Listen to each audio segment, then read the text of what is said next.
Hey guys, welcome to episode 33 of Arcane Adventures in Andromedus, which marks episode 2 of season 2, or the interlude between the seasons. I haven't decided yet. We'll figure that out. So, normally we do the blurbs here, but I'm going to kick it off with a bit of a cold open. So, Arthur, you stand just outside your father's office. You've recently just been down at the local tavern, which you spent quite a lot of time at, with your good friend and potential mentor, Holden Hammerfast. You'd been approached regarding a job to help escort a carriage to the Verthorn Valley, which is over on the far side of Andromedus. As you approach this door, now, you're no stranger to taking trips away from home, but something feels different about this one. How do you approach this? You know your father's inside working away. As Archer walks towards the door, he's kind of whispering himself. This is it. This is when I'm gonna go. We're not doing this cycle again. He's not bringing me back. I'm going to leave. I can't do this anymore. I can't do this anymore. And I knock on his door. Good. As you knock on the door, you hear... first of all, give me a perception check. Cool. Use your current stats, even though they may have changed. It's fine. Yeah. His perception is shit anyway. Yeah. He's not the wisest fella. No. 13. 13. Okay, but 13, you get something. You hear very abruptly your father kind of ending a conversation. You couldn't quite catch what he was saying, and then you hear something being slammed down on his desk. And then the door opens. Maybe he pressed a mechanism under his desk or something for opening the door or whatever, but it kind of swings open. You're used to this. He doesn't tend to get up. Yeah. And he's there, nose buried in a ledger, maybe designs that he's working on or reviewing. He kind of just he doesn't look up at you and is like, yes, what is it? I'm going. Where? Does it really matter? Have you ever really cared where I go? He kind of sits back and you can see, I'm not even going to ask for an insight. This is your father. You can kind of read his face. You can see he's in a foul mood. And he kind of leans back in his chair, kind of puts his glasses up and kind of rubs his eyes. He's like, not particularly. I mean, you'll just go anyways. But you do represent the company wherever you go. So I would like to think you would have... Well, I would like to hope you would have the wherewithal to at least make me aware before you run our name to the muck some more with one of your fanciful digs. Sorry, who said I wanted to represent your fucking company? It's part of the name. You bear the name. Yeah, maybe back when we were doing something good for this fucking world. But now, what are you doing again? Buying guns off those Prometheans. bastards across the Prometheans? Yeah. Well, yeah. It turns a profit. The army pays a considerable sum. It's all you really for your care lifestyle. About. Never asked for that. Didn't have to. Is profit the only thing you care about anymore? Money's what makes the world run, boy.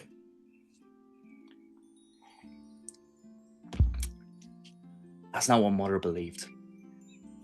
Well, your mother's not here, is she?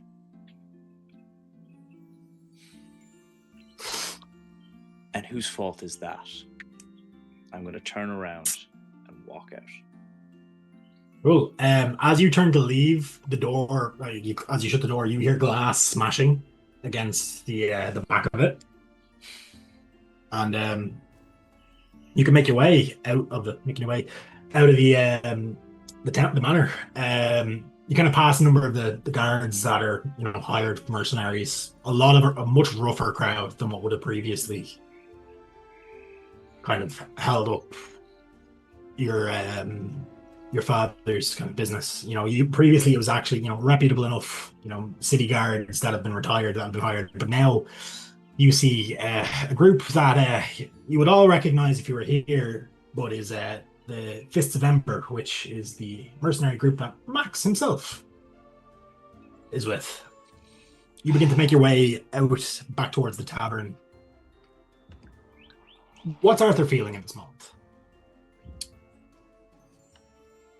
It's a mix.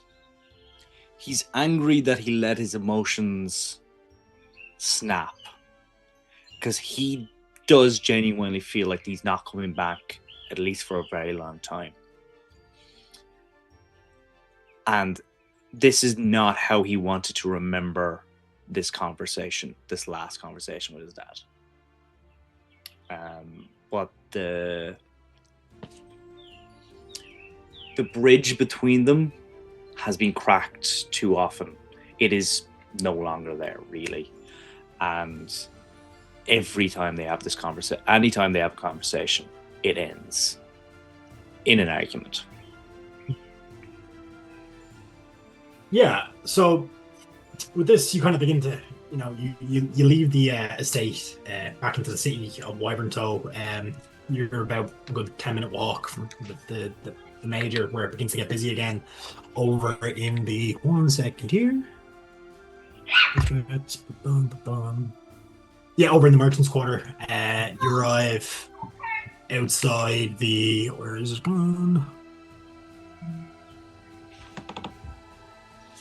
Yeah, you arrive outside the Wolf and Boar Tavern, which is ran by your good friend, and people are going to start laughing again, holding Hammerfast.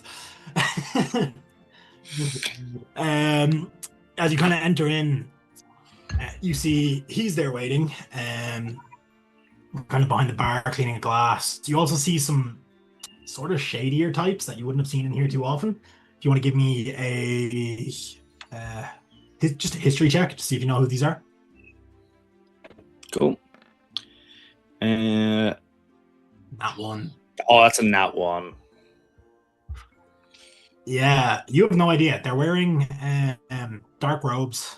Or not robes, dark kind of cloaks. They seem to be kind of lingering a bit in a way that you don't know who these people are, but let you give me an insight check. See if you can kind of figure out what the vibe is here. Cool. 14.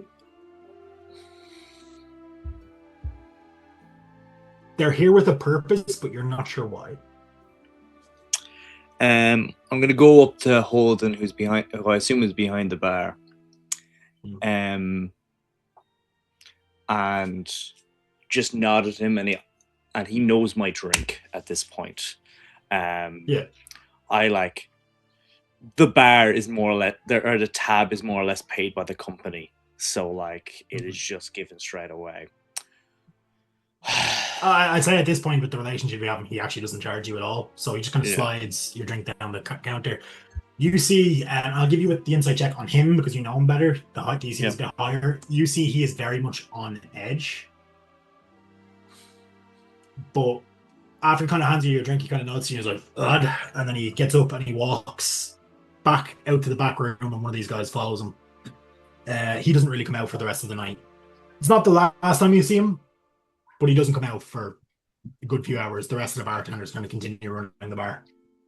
With that insight check you got, unfortunately, I can't give you more information on that. And this is the bar where you are currently waiting to meet the contract giver. And I'm going to pull back behind the curtain.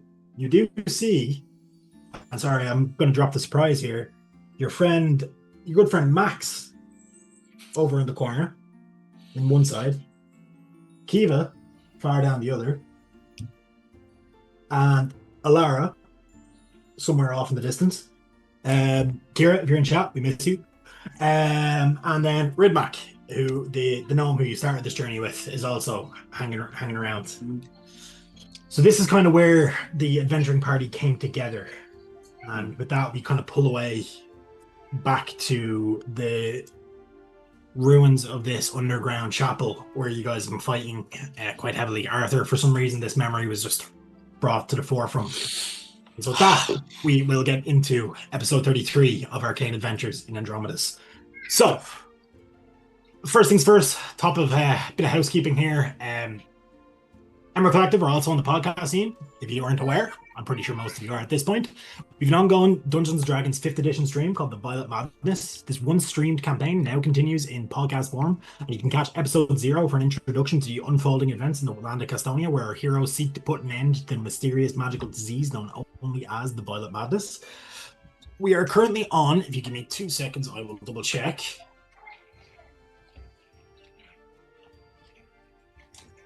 Don't know if it's been posted. If Dave, if you're in chat there, I believe it's episode 34, with episode 35 dropping tomorrow, but I could be wrong.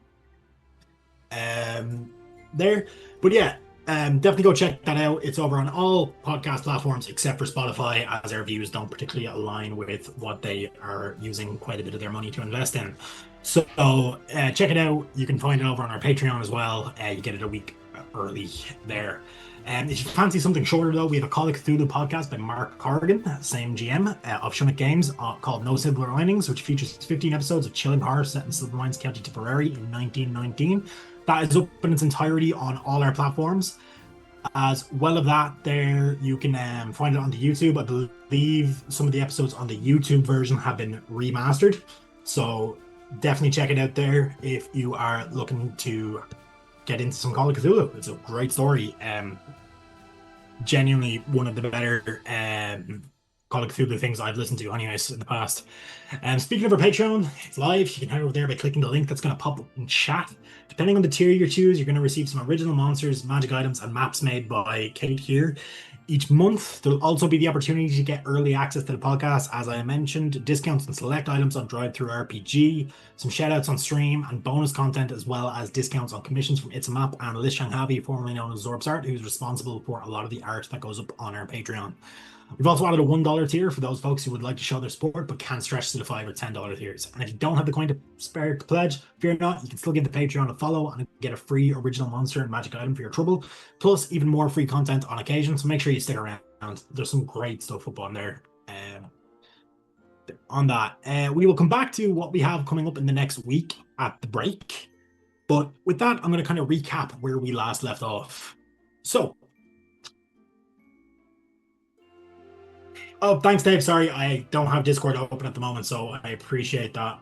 So it's episode 39 with episode 40 coming out, guys. I don't know how I was so far off.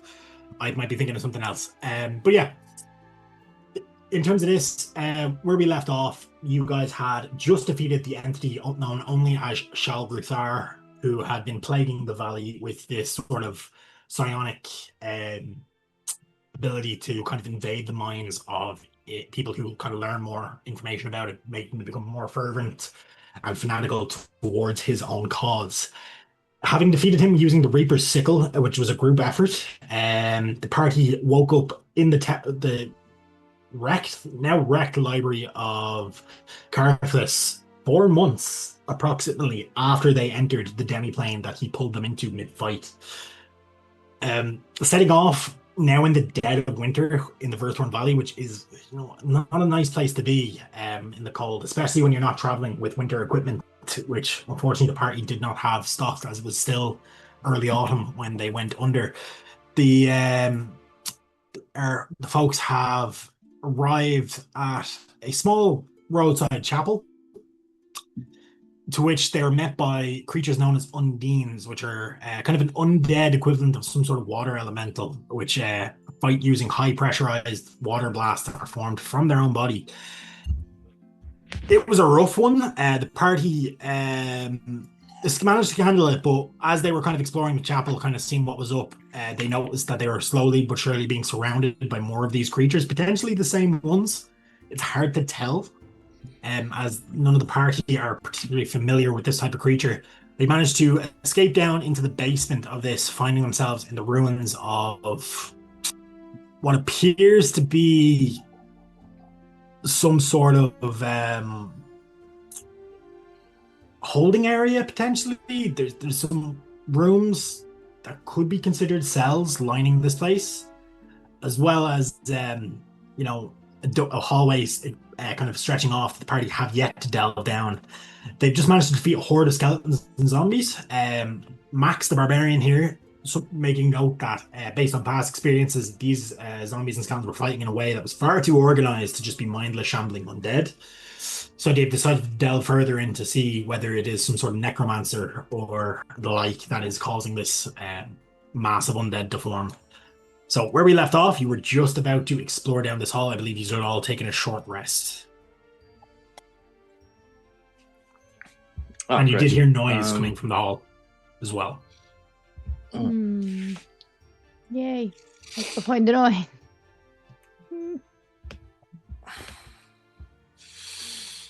Who wants to go first? Oh, you never know. It might be the next big bad that we have to go fight. Let's go investigate the noise.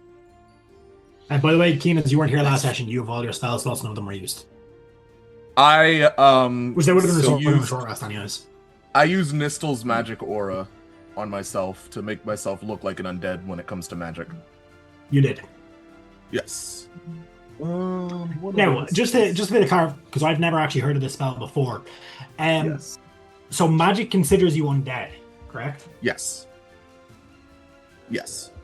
For 24 hours. Do undead consider you undead? If they use magic to detect me, yes. If they use their eyes, at the moment, not really. Now, in terms of that, when you say magic considers you undead, would that mean you're also susceptible to spells that can only target undead? Yes. Okay, Completely. good to know. Like if it's And hold person and I choose undead, hold person does not work on undead, so I'm immune Not to the that old monster. spell. But turn undead would affect me. Ooh. Interesting, good to know. Yep. And you wouldn't be able to be healed in this position. No. Healing would do damage. That depends. That's not a set in stone kind of thing.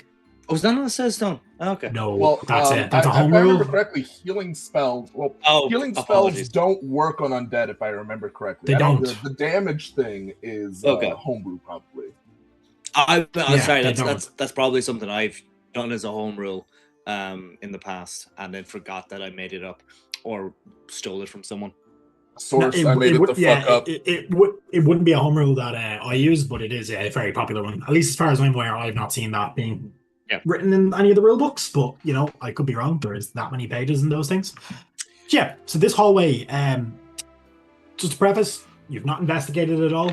You just so lay off here with the warning because it's been 2 weeks. No one has stepped foot in this hallway. Do what you will with that. Kiva's learned her lesson. She's not stepping anywhere because she lost her shoes. So, if somebody else wants to check it out. Is there any writing on the doorway? Well, you do have shoes. They're just slightly too big for you. Yes, and smell. And they're not very good quality. So they're letting a lot of the water in from the snow and stuff. You have soggy socks. Soggy socks. Archer's going to open this door. Well, hold on. There's no door there. Wait, we haven't gotten into the thing yet. There's a hallway. For some reason, Dungeon Alchemist put a torch there, but there is no door. That's just a torch on the ground, I guess. You do see there's a skull just in the middle of this hallway. Is there any markings on the walls or the ceiling? Give me an investigation check. Oh, sorry, I was wrong. Roll 20, open it. Okay. Investigation. I'm not good at these. I mean, this place is very there's a lot of built up dirt and cobwebs on this place. So you are pretty good at investigation. What do you mean? You have a +5. So yeah, with a 22, you know that there is something beneath the grime on these walls. kind of make it out. It looks like it might be an image. Hard to tell Then without getting closer. I'll point it out to the others in case they could see it or. Is there any stones or something on the ground? There is a load of bones and the Something like like a scattered truck. on the ground behind you. Oh yeah, and there's From a the ball number of and skeletons chain you over there destroyed. as There's well. like a mass amount of like just debris from skeletons that you could probably chuck across. Nice. Cool. Is there? I'm going to get. So Is I'm there- going to get all the debris I can and chuck it into the hallway to see if that sets off any traps. Nothing happens. No need. I have a magic hand. Oh, is there any footsteps in the dust? Ooh. There's a few. Okay. It looks like Well, it's if been. they were- Yeah, like the middle section here looks like it's been heavily walked by like skeletal feet. Yeah. I cast Mage Hand to help out with the setting off any traps or anything. What are you doing with the mage hand to do that? I would just, I guess, be feeling around the floor for any like tiles, like loose tiles, maybe trip wires, messing with the skull to see if it like does anything, stuff like that. Yeah, I'm happy to say the skull seems to be a dislodged skull from the battle from earlier, which got launched down the hallway. Likely when Max or somebody cracked it with the warhammer.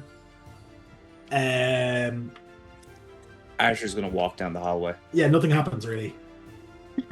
All right, well, go be my guest. God damn it.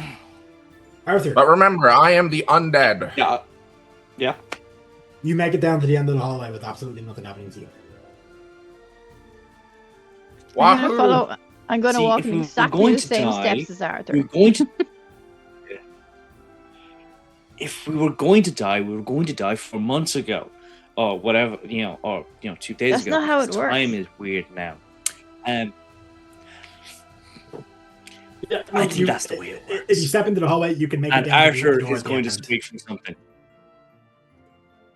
Sorry, what? Every now and again, Archer is just going to swig from something Oh. and drink it, and then put it back in his bag. I'm going to use my Well, yeah, grubby no, frog walking hands down to the end of the open the hallway. door and peek through. The door is locked. Ooh. Frog, damn it. Does it have like a door handle? Or like Yeah. would I be able to tell? Is it like a It's key lock? Or...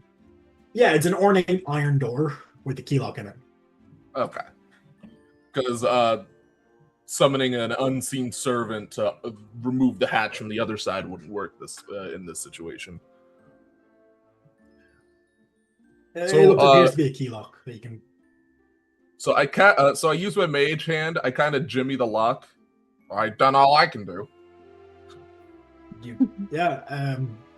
As you get up to the door, does anyone want to give me a religion check? Because there is some iconography on it. Sure. 14. 14. Anyone else getting into that, or is it just keep it? I will get on that. 1 second. Yeah, take your time.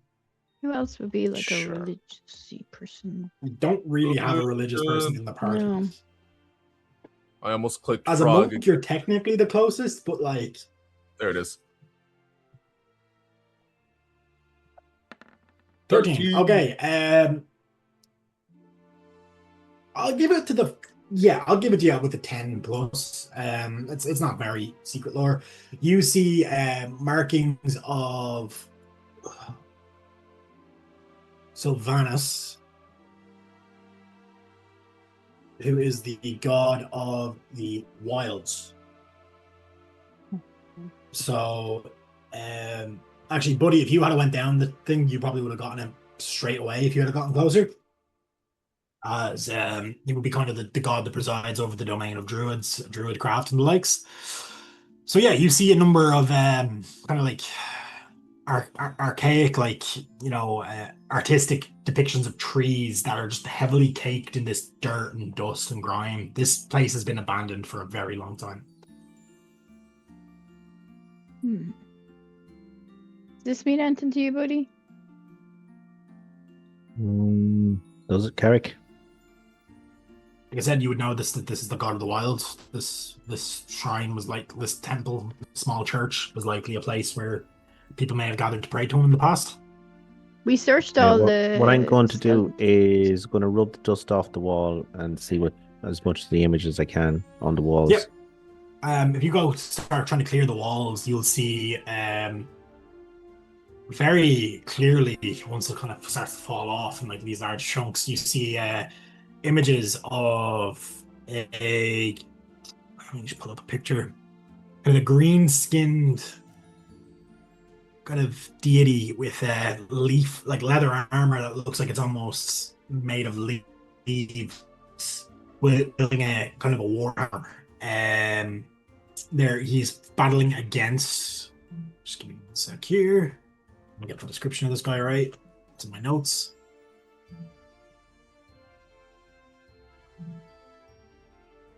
He's battling against Talos, which is the god of the destruction. All of you are aware of this. This was the part something that took place in the what was known an event known as the Godfall, where a number of the immortal gods took to the material plane to wage battle against each other. Talos, the Storm Lord, god of fury, is looks quite similar to what you'd imagine Zeus to look like. He's a bearded fellow with an eye patch, wielding a nasty spear that ends in a lightning bolt tip. And they're doing battle over an area which you would now know to be the Aegis Woods, which kind of shields the Verthorn Valley. The legend being that the reason the woods grew so wild and dangerous is because they were fertilized with the blood of Sylvanas, as he fell during this battle.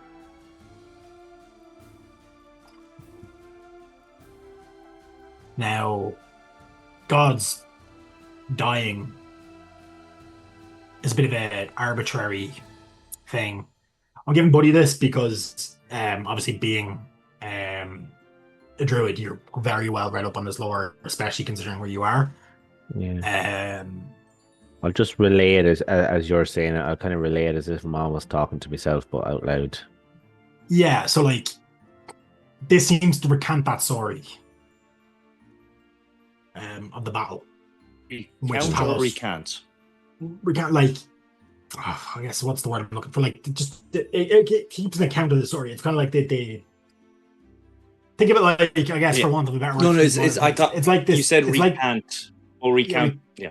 Recount is what I meant to say. Yeah, it's kind of like essentially like if you're looking at like say a Christian church, the equivalent would be like the Stations of the Cross almost, but it's the different parts of this battle, and it ends with Sylvanas being struck down of the kind of opening this valley into the rest of Andromedus.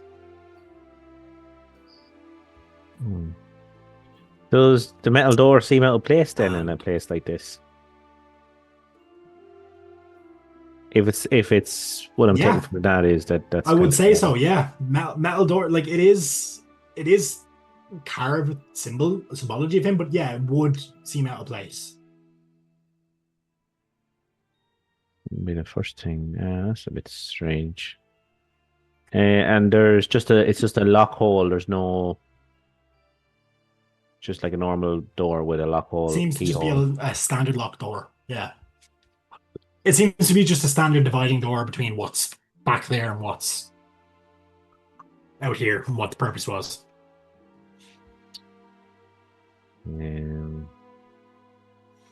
Cool. I'll try and open it, just thinking maybe if I'm a druid, something else might happen. I don't know. You're just trying to open it like normally? Yeah. Locked door. Well, it seems a bit strange. As you get close to the door, like it does seem. I'll give you this just with the previous roll, like keep his investigation kind of to go off that. It seems much newer than the rest of the building. Still decades old, but like compared to the stonework, like the level of wear and tear on this door compared to the stonework is miles apart. Okay.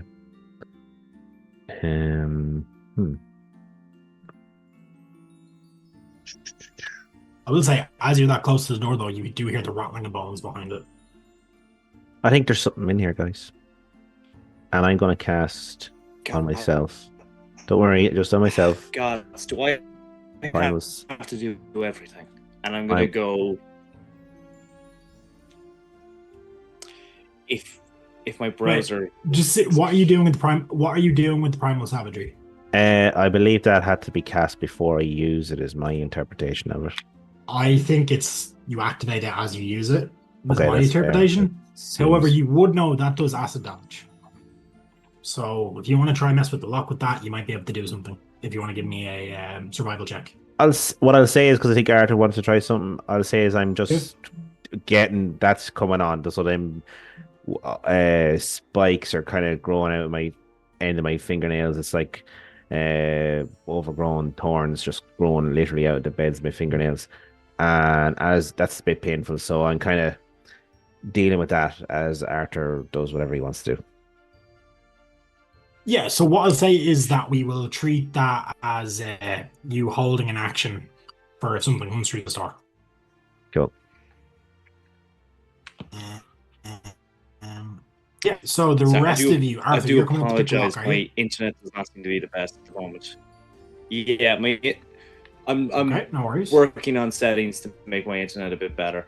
Yeah, I can roll it off your sheet if you want. In the meantime. Roll20 does not like my tablet. Okay, yeah. That I'm using at the moment. What I'll do is I will roll the sleight of hand. But yeah, no, I'm gonna try and pick that lock. If you could, while I'm just sorting this out, that would be great. No worries. That's fine. Look, we all have those issues every now and again. Are you proficient with thief skills? You are. It'd be weird if you weren't as a rogue.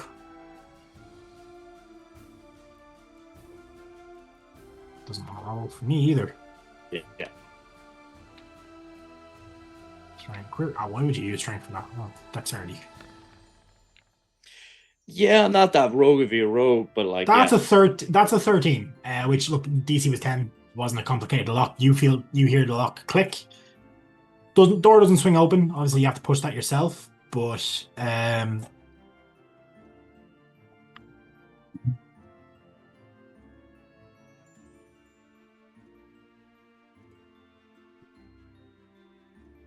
yeah. No, where is that one? What's that? Oh, I pushes straight away. Okay, yeah. The door will swing open, and as it do, I will need to get everyone to roll initiative. Not a care in the world. Oh no! Cool. I will need you all to roll initiative as the door swings open.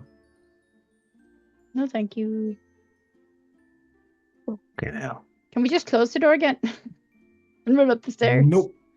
Oh man! Why can't they do the group initiative?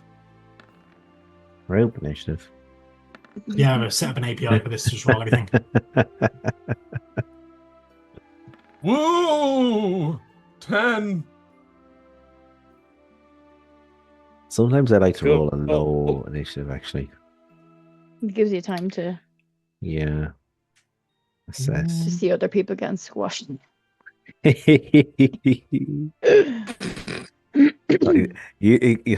depending on what you're playing, sometimes it just gives you time for everyone else to move into the exact place where you don't want them to. Yeah, so you can't do a thunder wave or whatever it is. I was going to fireball, but you all went in, you fuckers. Sorry, one sec, guys.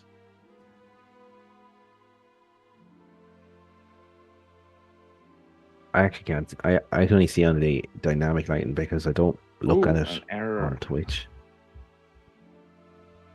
I can see two unpleasant looking guys and one. I rolled that twice by accident. I'll take the lower. Right, it doesn't seem to be working. I'll need to figure that out at some other stage. I'll just roll them separately. That's fine.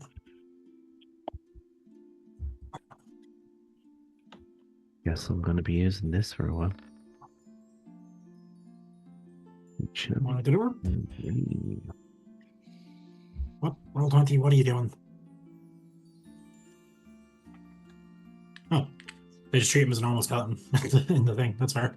There we go. Boom. Yeah, open There we door. go. Boom. There we go. Okay. Sword descending. If roll 20 will play ball. Sorry guys, it just seems to be freezing quite a bit tonight. So Max, you are up at the top of the turn order. Max is going to do a surprised yelp, which will trigger his emotional rage because So, something has this to. is what you see at the front of the door. Yeah, fuck that. Pretty heavily armored skeleton. Okay, so it's not just me. Roll 20 is acting up. It is for me as well. I don't know if anyone else is having similar issues. Seems to be alright for me so far. That Irish internet again. I don't Yeah. sense any. I don't see anything going wrong, but yeah, it could just be me. Oh, it just seems to be Okay. lagging a bit. On my end. That could easily just be my internet. Okay, and as the rage takes hold, the ground kind of ever so slightly buckles as the power of the earth courses through Max's life. And because he's a barbarian, he's going to just charge in and start whacking things. Yep. Around the head. Yep. So as you enter there, Yeah. you are going to trigger the skeleton's held action. Bring it. So boom. He is going to use his call to attack held action. So up to 3 allies within 30 feet of the skeleton that can see Yeah. it can each use their reaction to make one weapon attack. So as you run in, all 3 of these skeletons are going to take shots with their short bows. Don't think any of these are going to hit. That's, I don't think any of those hit. You're miss, AC miss, 17, and no? miss. Miss. 18. 18 now, actually. I Yep. need to update that. Yeah, go ahead. Your 12 with the Warhammer misses. No, another swing with the Warhammer because I am allowed to do that. You are. Is going to 22 be definitely a hits. 22 this time. I'm going to change your music as well, by the way. So that is a total of 11 hitting damage. And Yeah, you'll take it. I can also push because of the weapon property, which He automatically gets pushed 10 feet. I think is it What? 5 or no, it's 10 feet, isn't 10. it? So, Yeah, what direction are you looking to shove him? I think it's got to be away from me. I think it does, yeah. because So he'll go back 10 what feet. it Now, he is. can't move into it. He can't land in the same space as something, so he'll get knocked back 5 feet to the top of this Yeah. kind of coffin. He's kind of like sprawled against it as you see him start to kind of try to get back up. Is that it for your turn?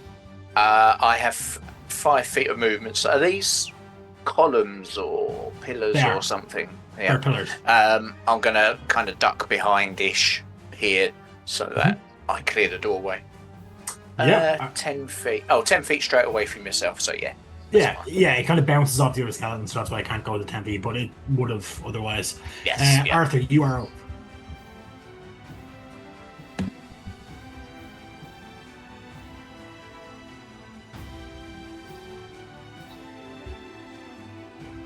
Right. Keen, are you there? You're muted.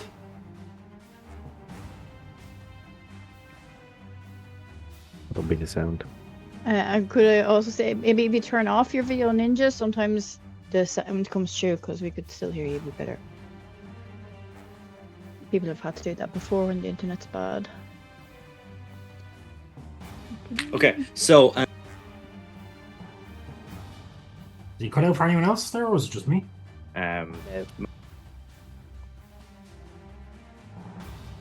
Right. I like kick him out of the video ninja. Yeah, he's still. That helps. I think I can kick him out. I'm Technical sorry. difficulties, chat. Sorry. 56k modem. Phone in. It happened. Welcome, adventurer and friend. You face a room full of skeletons. Did that help? Can we hear you now? This isn't a BBS. kicked him out of the video. David chat, Thinking, you know what I'm talking about.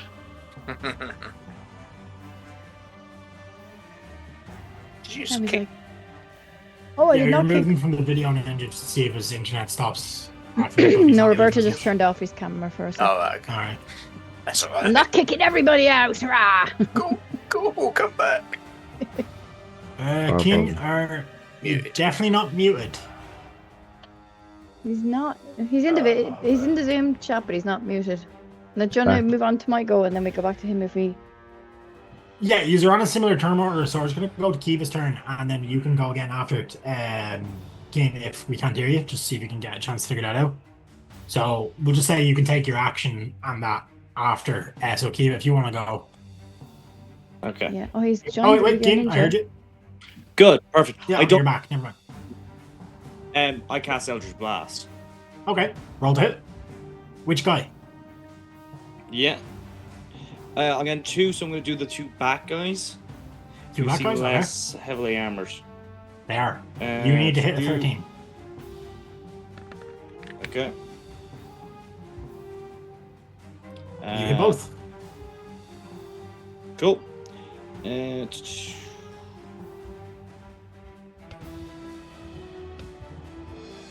And does that do the damage as well? Nope. Should. Okay, roll damage.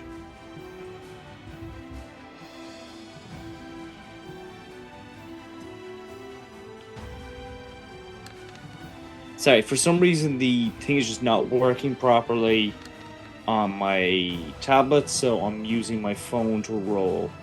That's fine. It's ignore coming the through. sneak damage, so It a should 3 be and a adding 6. your charisma as well, don't you? Do you have agonizing blast? I do, yeah. I don't know why that's not. Yeah. So adding the yeah, charisma. I've tried to. So I've my tried to fix that charisma a few times. is Should be plus 3. So it is. So that'd be 6 and 9 then. Yeah. So that's 6 to the guy up top, and 9 to the guy down the bottom. And are you using the push? I'm going to use the push. Yeah. So they Yeah, get so they're- just flung 10 feet away. Yeah, they're both shoved back to the back of the room. Is that it for your turn?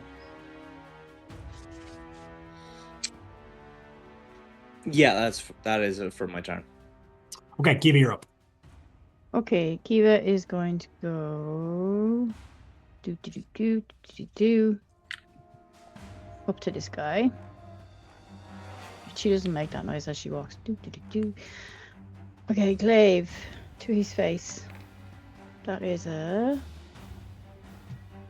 Pay no attention to what you've just seen in the chat. 21 That hits. for 11. Excuse me, and I'd like to try and top them. That's a dex save 16. Yep.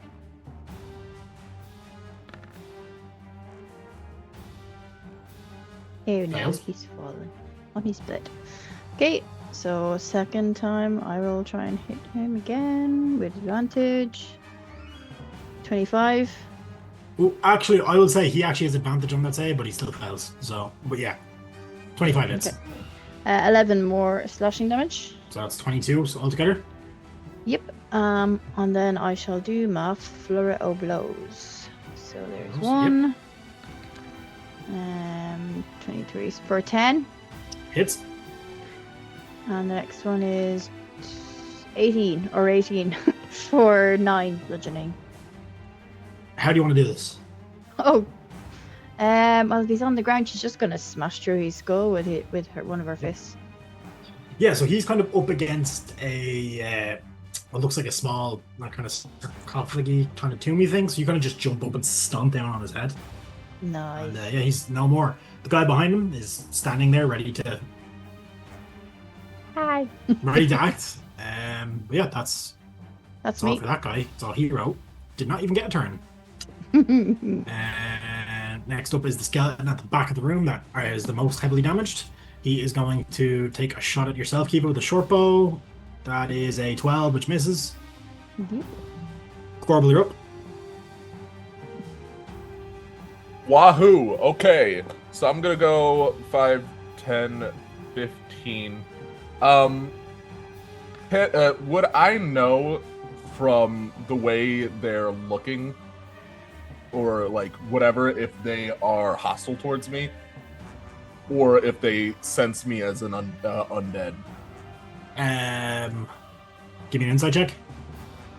All right, Disadvantage is they don't have facial features. makes sense. Insight disadvantage. Don't worry, 2 nat 20s right here, right now. Here we go. Here we go. Fuck. Not one.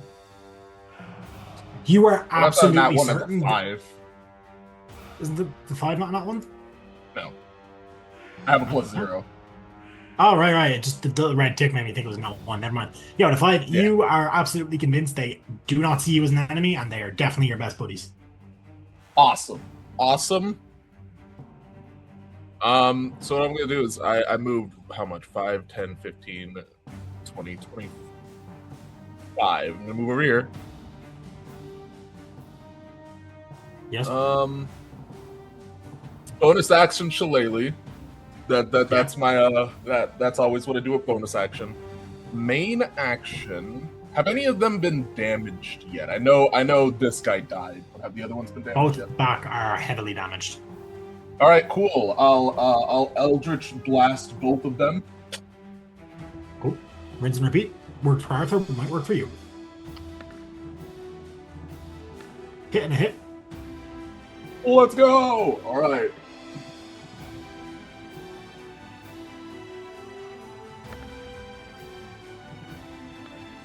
$14 to 15. That's not damage, that's to hit. Okay. Yeah, you need to click the Alright, damage sign beside them. I thought I did on the character sheet, but apparently not. Very good. 14 and 15. Yeah, that kills both of them. So they both erupt into shards of bone. Friendship! That's my That turn. is all they wrote. Cool. Next is a dead guy, and Buddy, you're on deck. Yeah, so Buddy finally decides to look around. Oh, there's all but one left. Well, That's interesting. that's what you think. Yeah, well, that's exactly what Buddy thinks.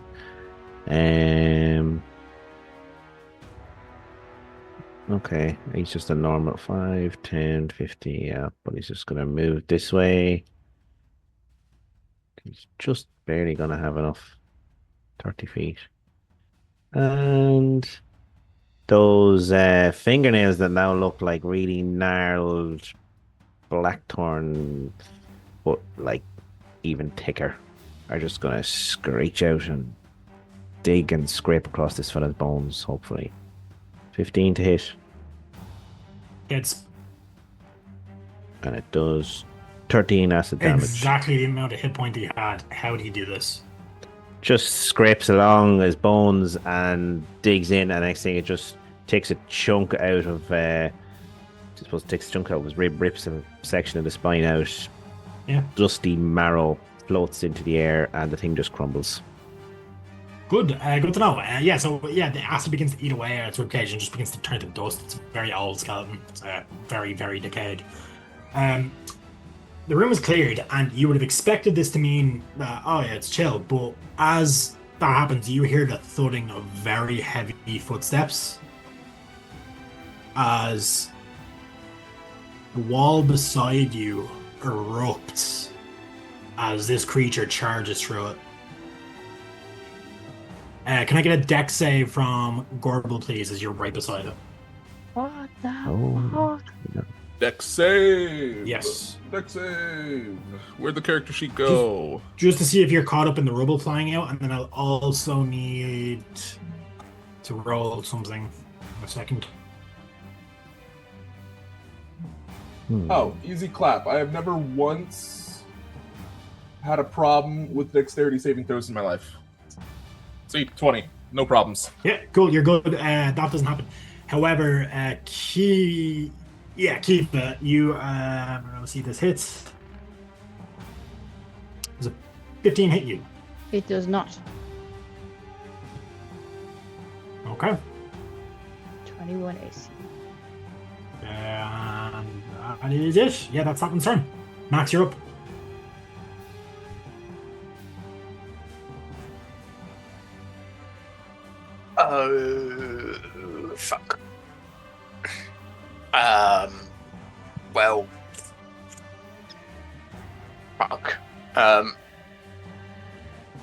We're swarming this guy, so Just for that's fine.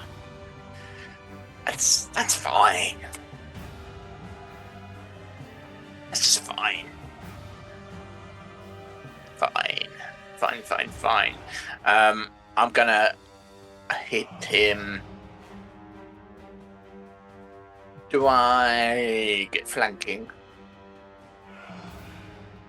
I would say you get flanking with Buddy as he's in between the two spaces. Yeah. I'll give it to you. Not with Gorbel. No, Gorbel's on a bagel.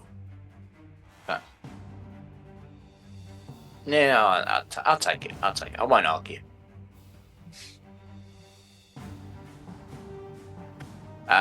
Swinging 23 for 23. It's good. So that's 13 on the first hit. And that is a very big hit. let me see. You know, some of these Please, bones, like, this is a massive creature. Like, you can tell just by looking at this. This is the corpse. This is like the skeletal structure of a minotaur. And you take that swing, and you take like 3 of its ribs just shatter beneath the hammer. That did a lot of damage. Second swing is what's that? 15. 15 hits. Okay.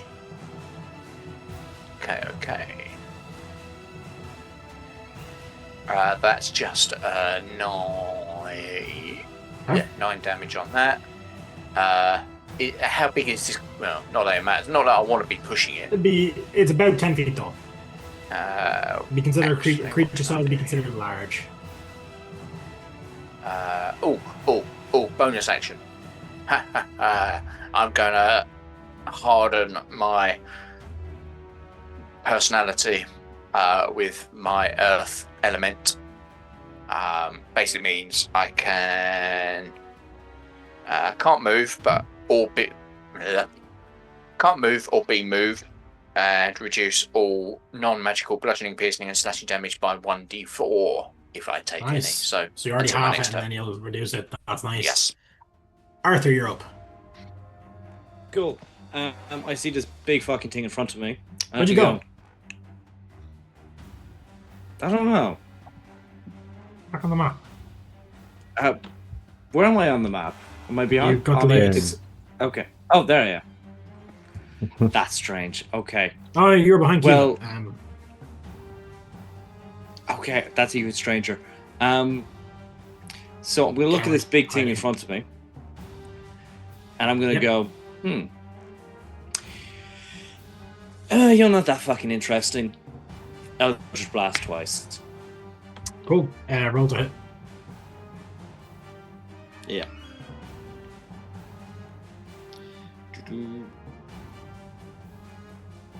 Hopefully that rolls.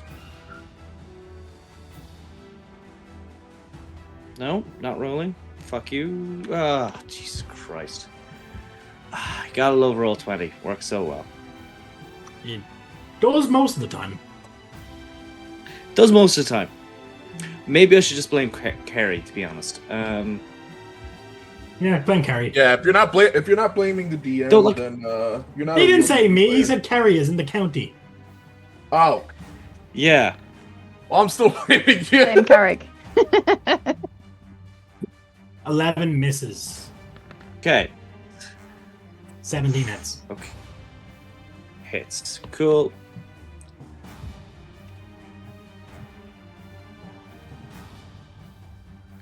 Come on. Roll the damage, you prick.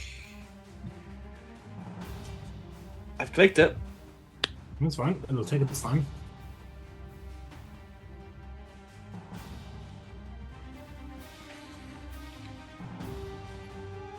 I am going to push it back 10 feet if I can. You can, yeah. 1, 10. I will click the damage here just to speed it up for you. Yeah. I do apologize. I don't know why it's being. It doesn't even want to dick roll for me. tonight. Only 10 plus 3. Yeah. Yeah, roll 20's been weird. It's like freezing for me as well. Okay, yeah. Cool is not just me. I could try as EC and see if it works. Hold on. Oh, Oh, there, whoa. there Oh, we go. oh, It will okay, take there the you first one go. for 5 damage. I'm refreshing roll 20 as we speak, though.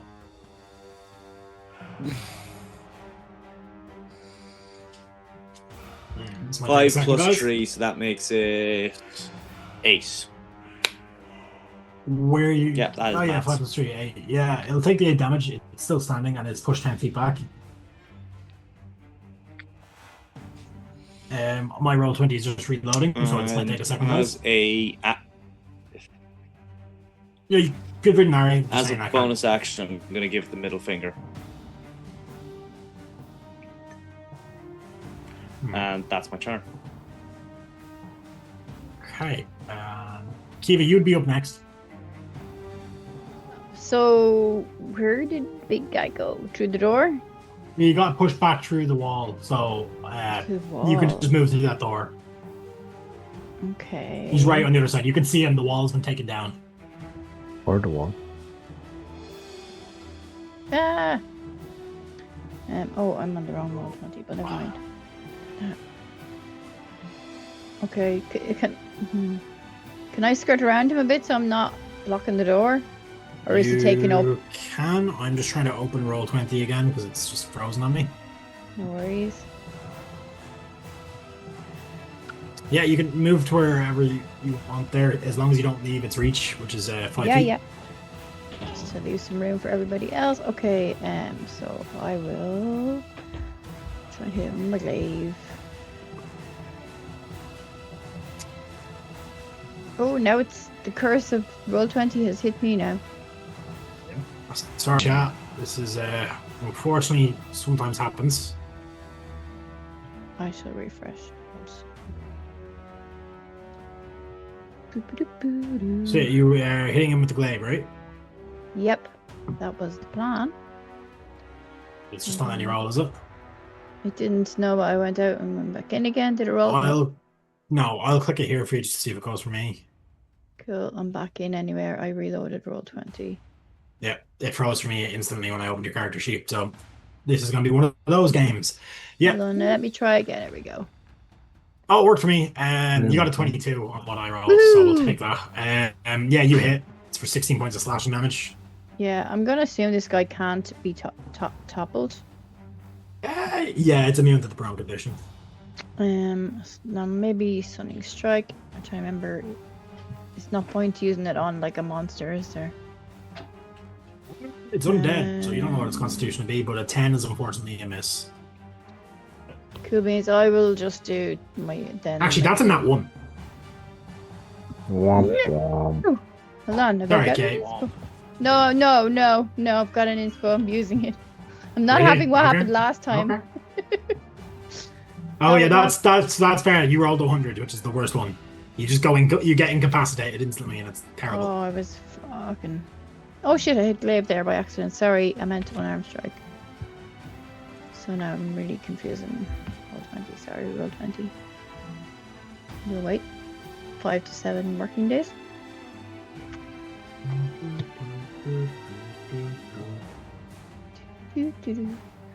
Need some lift music. Okay, ignore the Yeah. glaive. 23 hits. Yeah, no, that's if the you want glaive. to That was start by your- accident. Oh yeah, There. well, 17. Yeah, 17 hits.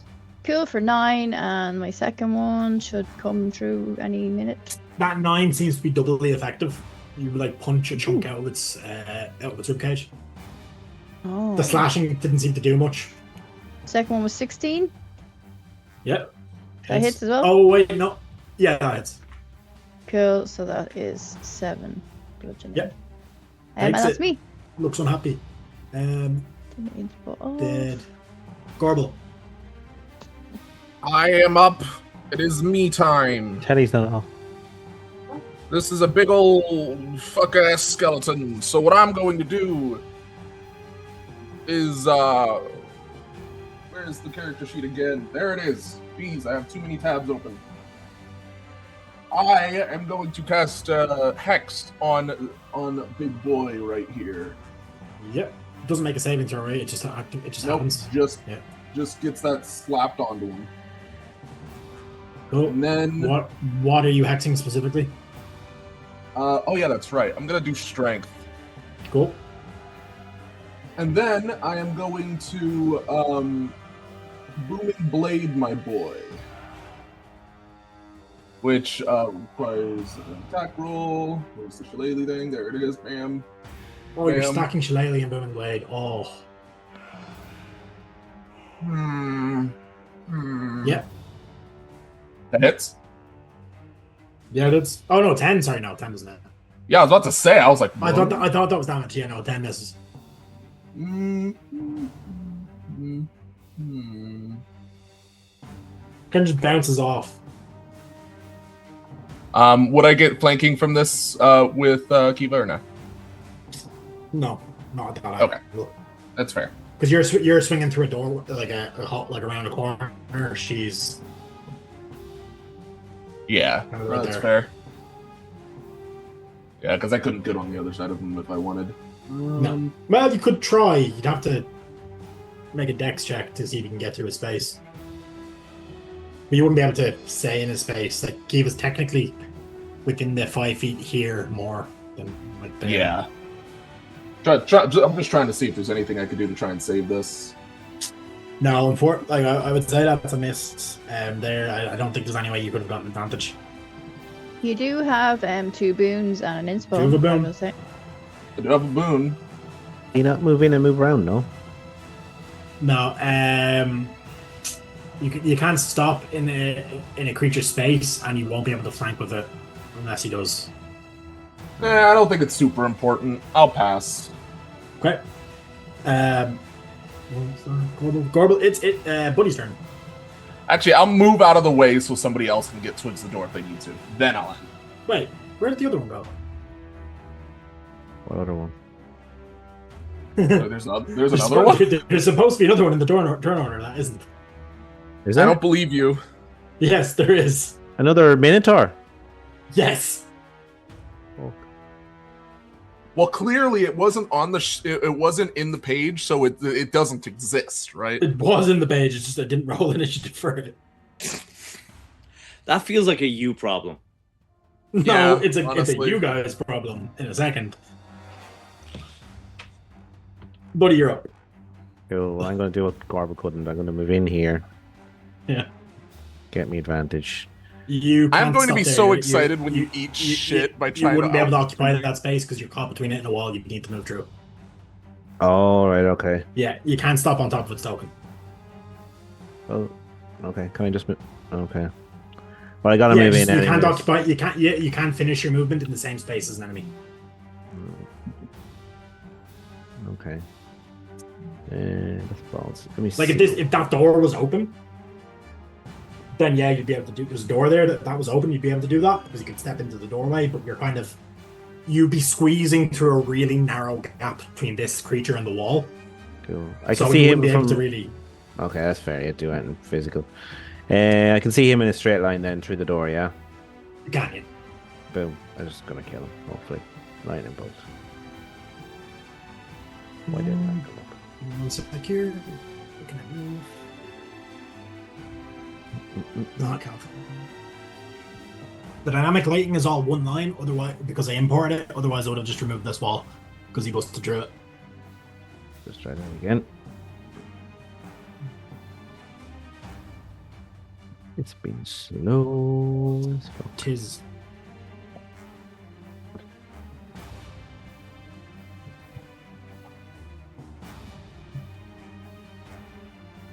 Wonder would it be any quicker if what am I supposed to roll for? Just straight 20 and then plus what? What is it you're doing? Spell. What spell? Lightning bolt. Lightning bolt is a dex. It's just a save, and it's 8d6. Do you know what your spell save DC is? Spell save DC is 15. Okay.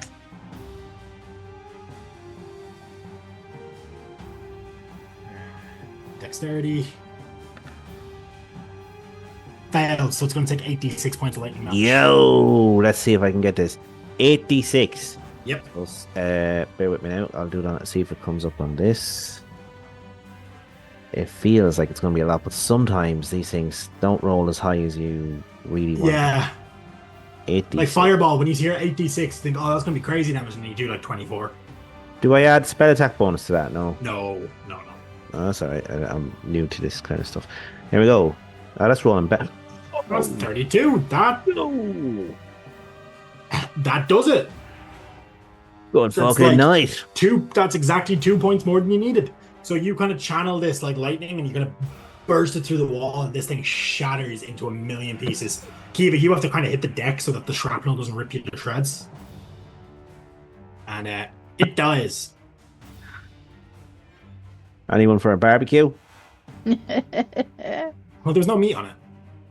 But Kiva, unfortunately, as that happens, Oh no. you hear something stomping Oh crap. towards you, and it launches into a charge as this creature comes bursting through this hallway. I was gonna get to. Well, this thing's dead, so I get to. I will give you a choice, Carrie, because before you started talking, I was going to move in after killing Okay. that thing. Yeah, sorry, Well, my bad. I thought you were finished your turn. Right Yeah, now, well, I'm going to move in to about there. I'll do a D4. 1 and 2 hits Kiva. 3 and 4 goes for Buddy. Ooh. 4. Okay. There's more of a chance of hitting Buddy. It's going to use its gore attack. Oh shit. 19 hits. Oh, it does, yeah.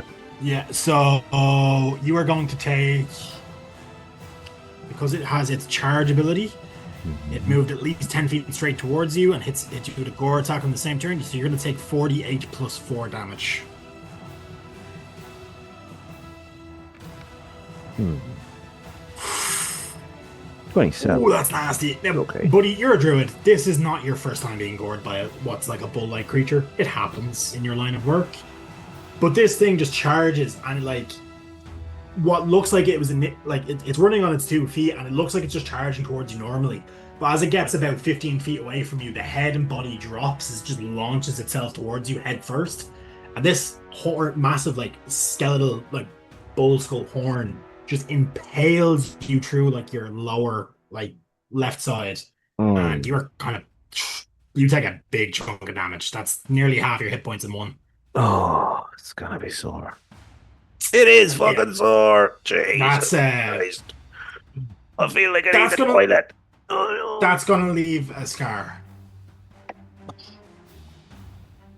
Max, you seen through the busted down wall because you can't actually see through here what just happened to Buddy. Yeah. You will now realize how lucky you were that the previous one didn't get you. Well, shit. I'm gonna dive through the wall in a cool superhero fashion Yep. I'll just move you and do my own charge towards it. There you go. I'm going to Somebody do drawing on the map. What? What? Drawing on How the map? dare you? I don't see anything. No, I can't see anything. Anyway, see? I'm gonna. No, I'm good. I'm good. Okay. I'm good. I'm gonna do a.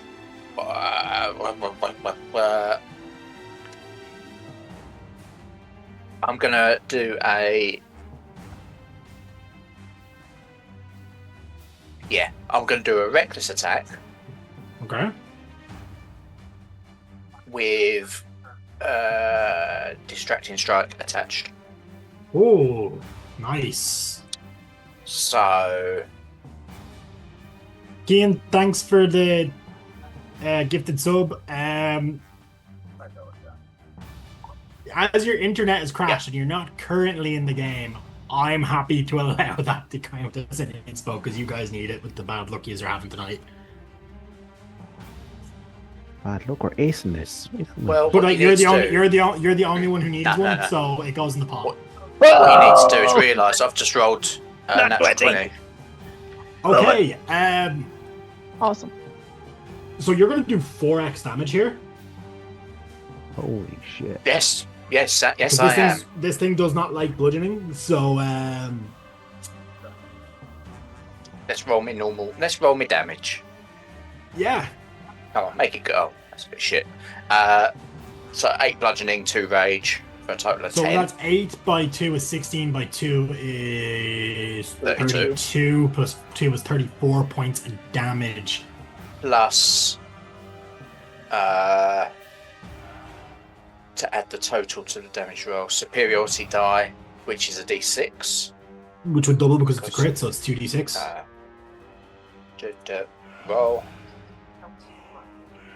That's alright. What's that? 6. I don't know what I'm looking at. It's not going to be 9, is it? So 6, so an 8, so 16. 6, 8. So 6, that's 16.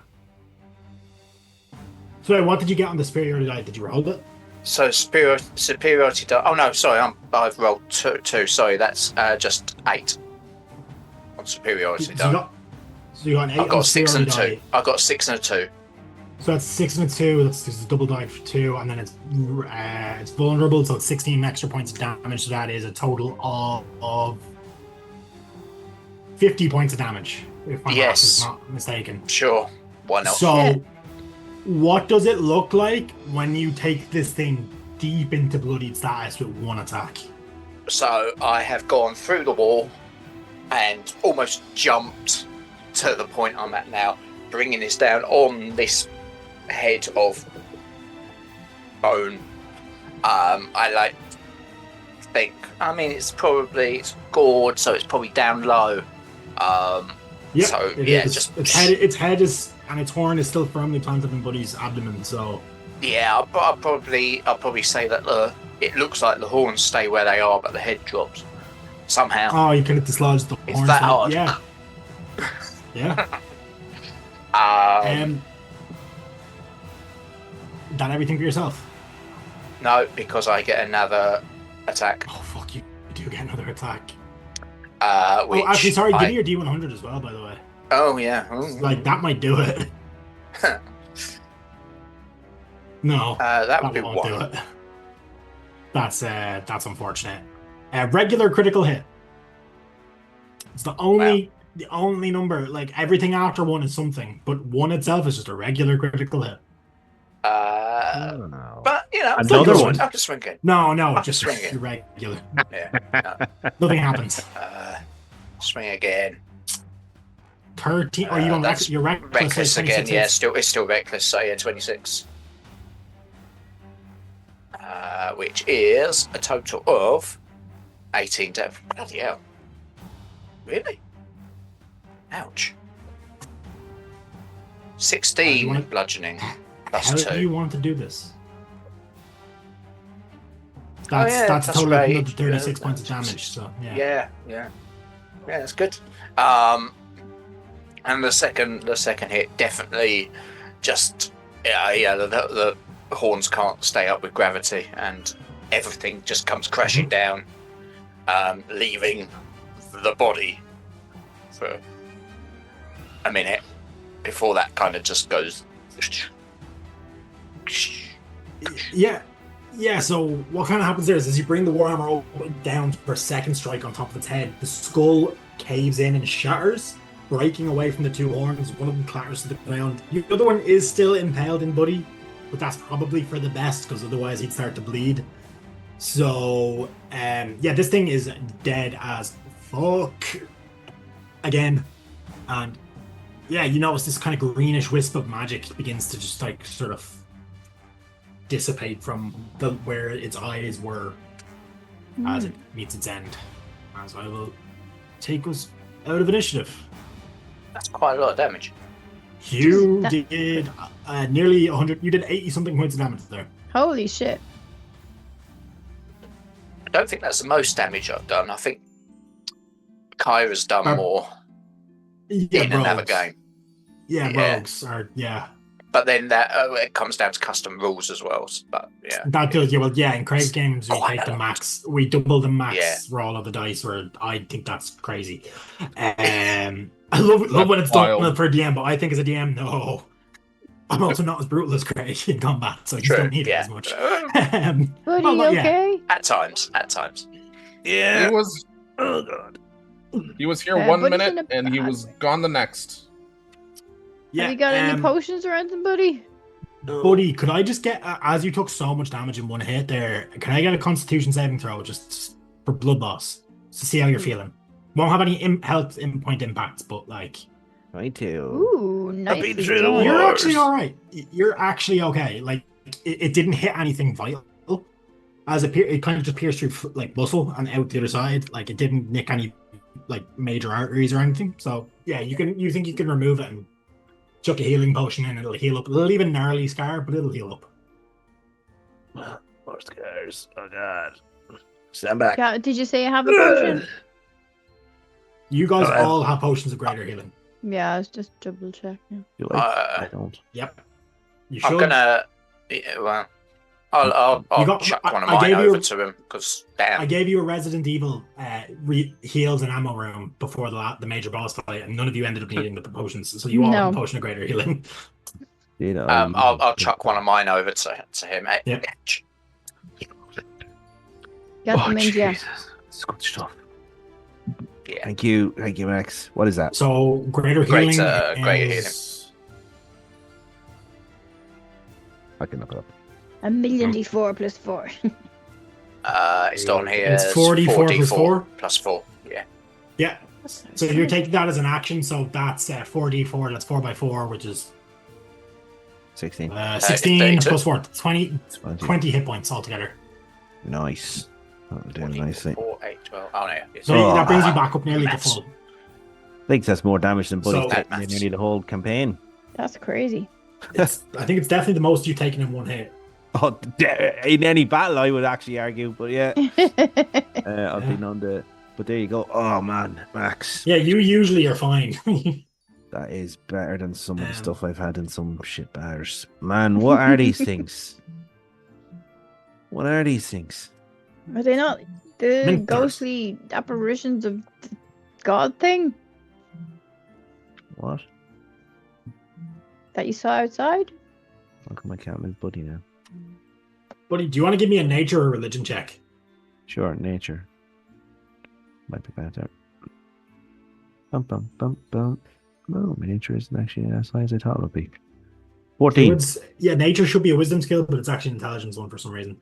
14, I'll give it to you because you're a druid. Yeah, minotaurs and beast folk in general are generally attributed to, well, for the most part, attributed to Sylvanas. So it's strange that two very ancient looking skeletons were down here. Hmm.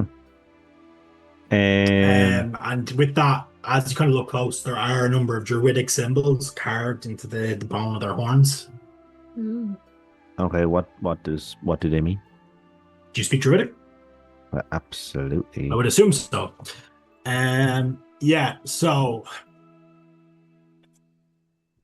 essentially, you know, I don't have this word for word, but what is carved into them is mostly ritualistic symbology, so they don't have direct like druidic common meanings. Yeah.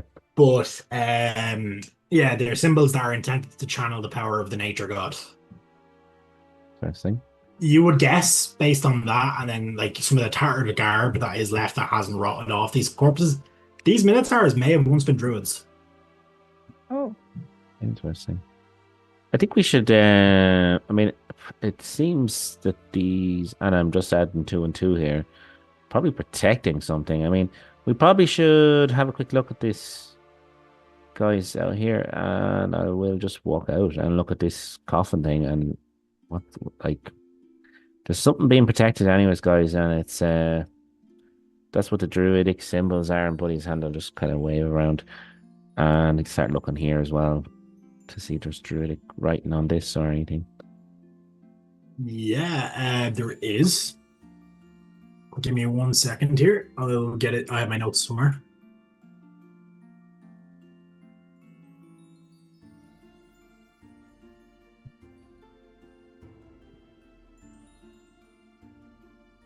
Yeah, there's writing on this thing, guys, if you want to, if you're interested.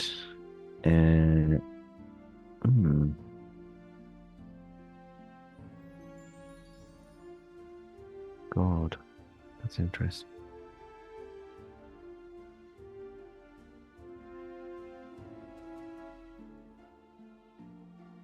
Okay. So in Druidic, and there's actually a mix of Celestial in here as well, but it seems to be written in both. I do not have Celestial.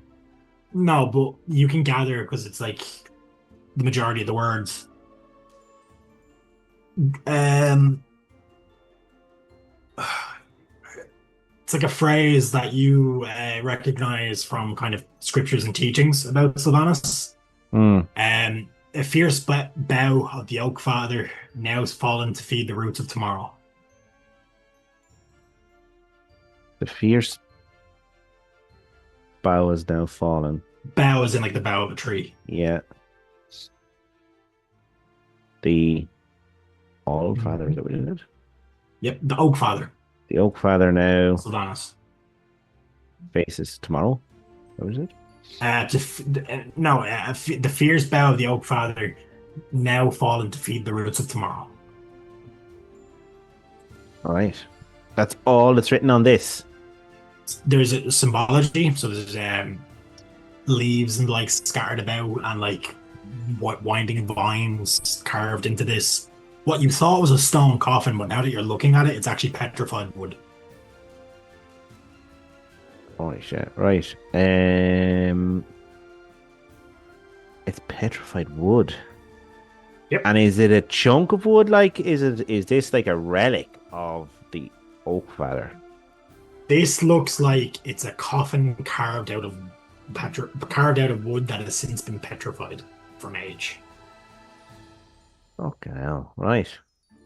Sorry, of course, I'm just doing it. No, you're good. You're good. I will. I mean, I'll say to Kiva if there's anyone listening there or coming in. This is either magic or ancient, but I mean, it's talking about the Oak Father. Whoever's buried in here is probably, I mean, extremely important. This is. Do you think we should leave them in there? I'm kind of. Do you want to have a look? I'm kind of curious. Like, Okay. well, just there's no. Is there anything on the pillars? What's this statue? I want to get a full picture of things before we start opening coffins. Yeah. Unfortunately, Dungeon Alchemist doesn't have a large selection of statues. This statue is carved in the shape of a. Give me a religion check. Oh, jeepers! Religion. Anyone who sees this can get in on this. Okie doke. 20. Religion! Religion. Religion gaming! I am going to cast guidance on myself this time because I don't trust that I'm going to do well here. 17. I mean, I'm just kidding. We always get nat 20s You're right looking here. you're looking for a 20 or higher.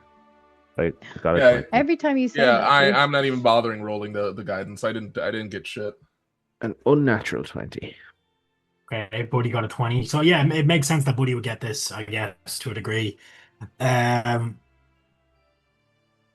This is the statue of a celestial. Mhm. So a powerful warrior of the gods or servant of the gods. It looks to be like a deva.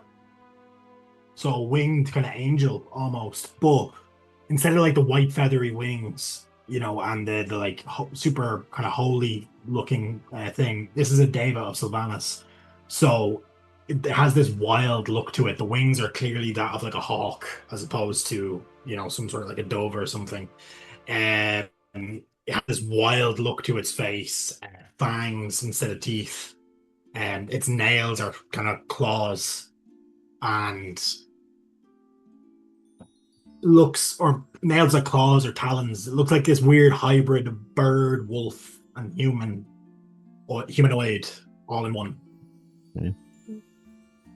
Okay. And all the pillars I'll give you as well are just more symbology, holy symbols in Druidic. Okay. That are kind of indicating a resting place.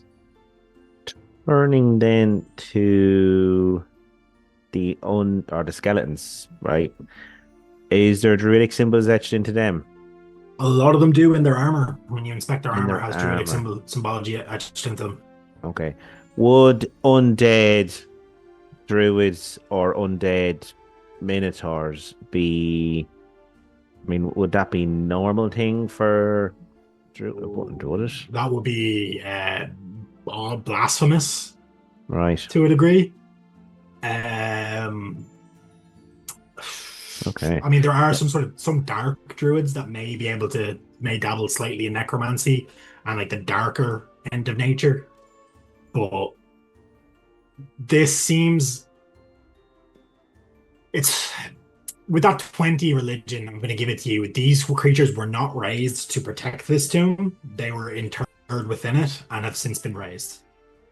Okay. Well, now I'm curious. So I'm gonna relay all that to Kiva, and I will, and whoever else is in the room, and I will. Hey, Rep, thanks for the boom. I wonder. I missed that earlier. But before you do anything, Oh, not doing it just yet. Don't worry. Is any of the stuff you're looking at, are any of the warnings against opening this? No, and do you know what? I'm not. I wouldn't be mad about opening this normally, Kiva. I'm just curious if the body has been taken, because this does seem like a highly respected figure in druidic history and society, and I can't. I mean, I feel like it might be a relic. That's my own feelings on it, of possibly the ultimate Oakfather itself. But maybe we could just look at see, is there any signs of tampering with the lid? Yeah, good thinking. How are you doing that? Well, just look for scratches. I mean, surely if someone was moving a large stone lid off a stone base, there'd be scratches, maybe chippings of stone. Well, it would, but it is, petrified wood, so it feels more like stone. So as you kind of begin to feel around to check for scratches, Woody, your magic, your druidic magic seems to flare up itself, your druidcraft, as life begins to return to this coffin. Okay. And it green sprouts begin to kind of pop off it, and the wood regains some of its deep, rich mahogany color as the coffin begins to open. And that's where we're going to take our break. No. Okay. I'm feeling positive. This is fine. We shall see you soon, everybody. See you soon.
This is why I Hey, double guys. check with.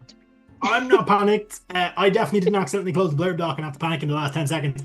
Hi, welcome back. Hopefully you guys all stuck around. Sorry for the long break. The heat has us all dead, so we have to go do some stuff. So, what do we have coming up this week? Potentially dice-sized tales. We have yet to have confirmation, as it technically wouldn't be our week, but as we didn't go ahead this week, there was a maybe on this Thursday for dice-sized tales. So the crew of the USCSS Montero returns next Thursday, potentially in Chariot of the Gods, episode 10, Crew Expendable, where the nightmare aboard the Cronus deepens. Pale, twisted neomorphs stalk the corridors with terrifying speed and ferocity. They're not that tough. They've yet to damage me. Striking from the shadows, leaving mutilated bodies in their wake. Captain Berzati of the Sotillo and the Montero's engineer Russell both cling to life after grievous injuries. It's bad. Members of the Cronus crew continue to die or disappear, and in the midst of the chaos, Oliver has broken ranks and made a desperate run for the EEV, Emergency Escape Vehicle. As trust crumbles and survival instincts takes hold, one question hangs over the crew. When the end comes, who will be left behind? To tune in Thursday to find out. I want to say a massive shout out to Ellie, who's recently joined our ranks for that game. Played an absolute blinder coming in as a surprise 6th character that we were talking about and joking about the entire time. How right were we? Unfortunately, last we left off, she had a shard of glass from a display table puncturing her character's heart right in the first session. That game's gnarly, so do tune in to check it out. And if you haven't already, go look at the playlist on YouTube. Some great stuff if you love the Alien universe.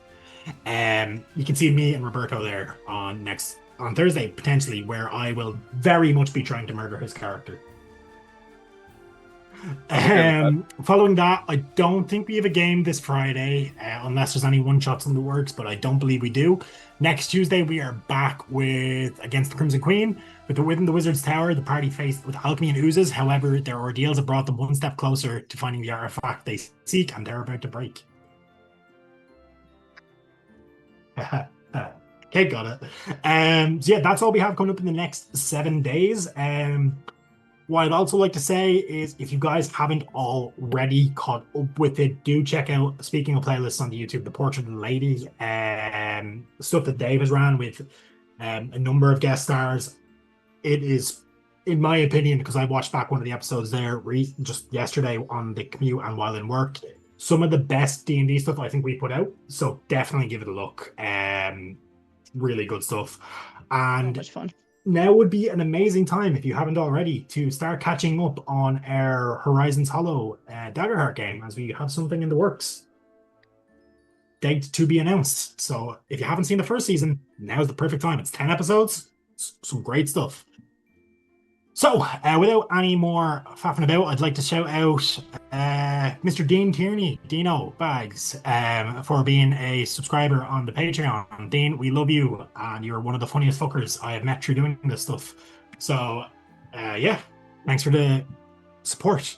So, last we left off, Buddy has just touched this petrified wood coffin of what may be a celestial that was in service to Sylvanas, and it began to open. So, this wooden coffin begins to grow life as if it's a tree rapidly growing. The coffin lid actually bends upwards and kind of like opens kind of like this, like a hinge, revealing inside where you'd expect to find remains, dust. A lot of it. What are you doing? Just dust. It's deep. It's deep. It's like up to the brim of the coffin. I mean, I'll slowly, I'll give it a good blow with my big lungs, first of all. Yeah, a good chunk of it kind of flies out. It seems to be just like, it's just dust, like naturally what would form in a place like this after years and years. As you kind of blow at it, you do see a faint glimmer of something like a shape buried beneath it. It doesn't look like a corpse. it's like an object in there. You need to kind of root around a bit more before you can reveal it. Yeah. Well, what I'm going to do is I'm going to gently brush around it, like to reveal it rather than just pluck it straight out. You reveal the shape of a shield in this dust. Right. It's a round, a standard like round shield, like you'd see like a Viking or a Celt wield.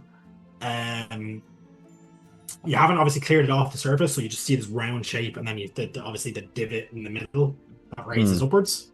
So you can't really see what's on it, but it is definitely there. Okay, I will clear it off, and look at it, look at the top part of it. Yep. And see. So, as you can clear the dust off this, you see an ornately carved wooden circular shield. It is filled with druidic symbology. The tree of life kind of emblazoned heavily on the front. With the rondel, which is like that kind of metallic, what would be metallic piece, which seems to be made out of what's ironwood. So it's this like almost metallic in nature wood that is very commonly used by druids to make weaponry, because generally, at least back in the old practice of druidry, using metallic weapons was kind of frowned upon. It's not anymore. It's kind of moved on. They realize its use. It's also natural. But back in the day, it was kind of not really a considered thing. And as you kind of make contact with this shield, buddy, you feel an immediate connection as it latches onto your druidic magic. You need time to potentially maybe attune to this to figure out exactly what it does, but what you have, at least for now, is a +1 shield that if you're not proficient with shields you are now as a druid. Okay, thank you. So that'll add a +3 to your AC. Could have done with that a little bit earlier. Did you say +3?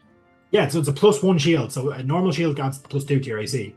Oh, sorry. Yeah, this will add a +3 to your AC because it's +1. It's so long since I +3 in actual had a 3. shield. Yeah. Lovely. Well, I will. What I'll maybe- do is I'll very carefully take it, kind of go to as if I'm going to pull it, make sure that it wants to come, and then I will take that. It lifts I will free. give. I will say a thank you just into the air. I'll have a look on the back of it, and just on the off chance that there's a name or something out of curiosity, if there's a name written into it, or anything like that, anything else that might give a clue as to who actually originally had it. Yeah, you will find something carved into the in there.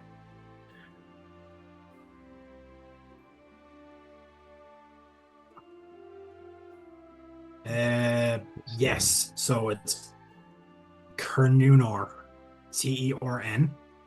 Yeah, UNOR. Carrion shield. Do you want to give me a religion check to see if you recognize that? Definitely religion. Here we go. Please be good. 13. Yeah, you'll get it with that. You're a druid, so I'm kind of giving it a lower DC for you than it would for others. Lovely. This was a member of Sylvanus' Wild Hunt. One of the Celestials that would have served him in battle. But he just goes wide-eyed and is holding it like it's literally, well, it is as good as something out of his version of heaven. He's just awestruck, and he will very gently put it on his arm, I suppose, and he will... As you do that, can you give me... You can choose to fail this. I'm going to tell you now, with your connection to druidic magic, you have a feeling this isn't necessarily a negative effect. But can you give me a Constitution saving throw? I don't think he... So it's coming from the shield, and it's not... It's a magical effect from the shield is being affected onto you as you equip it. I think, given what it is, there's no way... I think I'll choose to fail it. Okay. This hurts quite a lot at first before it becomes actually quite a soothing feeling as you feel roots begin to grow from the shield into your forearm. As the shield itself begins to collapse inwards, and you are left with this ornate tattoo of the Yggdrasil, the Tree of Life, up your forearm. You are immediately attuned to this object, and I'm going to send you a DM as to what that does now. Thank you. I should have find it in my notes because this is buried because I came up with this months ago. Is that on Discord, is it? Or I will be sending to you on Discord, yeah. Cool.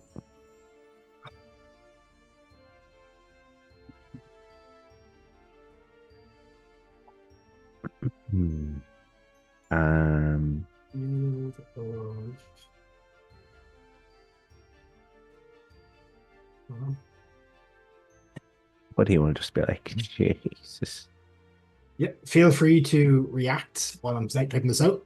He'll run his fingers along the tattoo and he'll like kind of look questioningly up at the statue and then turn to Kiva and is like, Did you see that? Yeah, what the As fuck? you Are look you at the alright? statue, its eyes have briefly flash green in acknowledgement. Oh wow, okay. Woody will whisper this is like this is and he'll say this is Carnos, is it? Carnos. This is from one of the Wild Hunt. It's his shield? You know, yeah, I think if it is, like, this is unbelievable. The tattoo, like, did that hurt? It hurt a bit at did. first, but yeah. But my God, it feels good now. Let me tell you. You feel stronger. I feel like it's going to be harder to hurt me for sure. Can I ask, because I wasn't 100% sure, did the shield turn into the tattoo, or does he have the tattoo and the shield? The shield turned into the tattoo, and buddy, if you kind of clench your hand and kind of focus, the shield kind of appears. Ooh. Nice. Like it's like a rapid growth of nature kind of explodes out from your forearm, not in a way where it actually kind of comes through the flesh, but it kind of appears from the tattoo and circles into this shield. So it can be hidden and stowed on your person as an object, similar to how like a Necron or like a Eldritch Knight can summon a bound blade, or a hex blade can summon their weapon. Nice. And it kind of acts like that. And as well as this, so kind of to yes, Dave, the Wild Hunt. So I've sent you what it does there, Paddy. Yeah. So pretty good. you were aware of that instantly. So you gain an extra use of Wild Shape. Nice. As well as a +1 to your spell save DC. Oh, nice. Nice. Yeah. That's extra. This is an incredibly powerful artifact.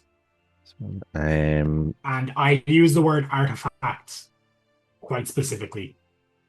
So for those in D&D who know what artifact items can do. That's wild. Yeah. Wild. That's Hunt. the second one you found in 2 sessions, because the Orb of Shadows that Shalgrathar dropped is also considered. Yeah. At the risk of being greedy, I think it would be insane if I didn't sift through the rest of the dust. I'm not expecting anything as a player, but I think it would be crazy if I didn't sift through the rest of the dust.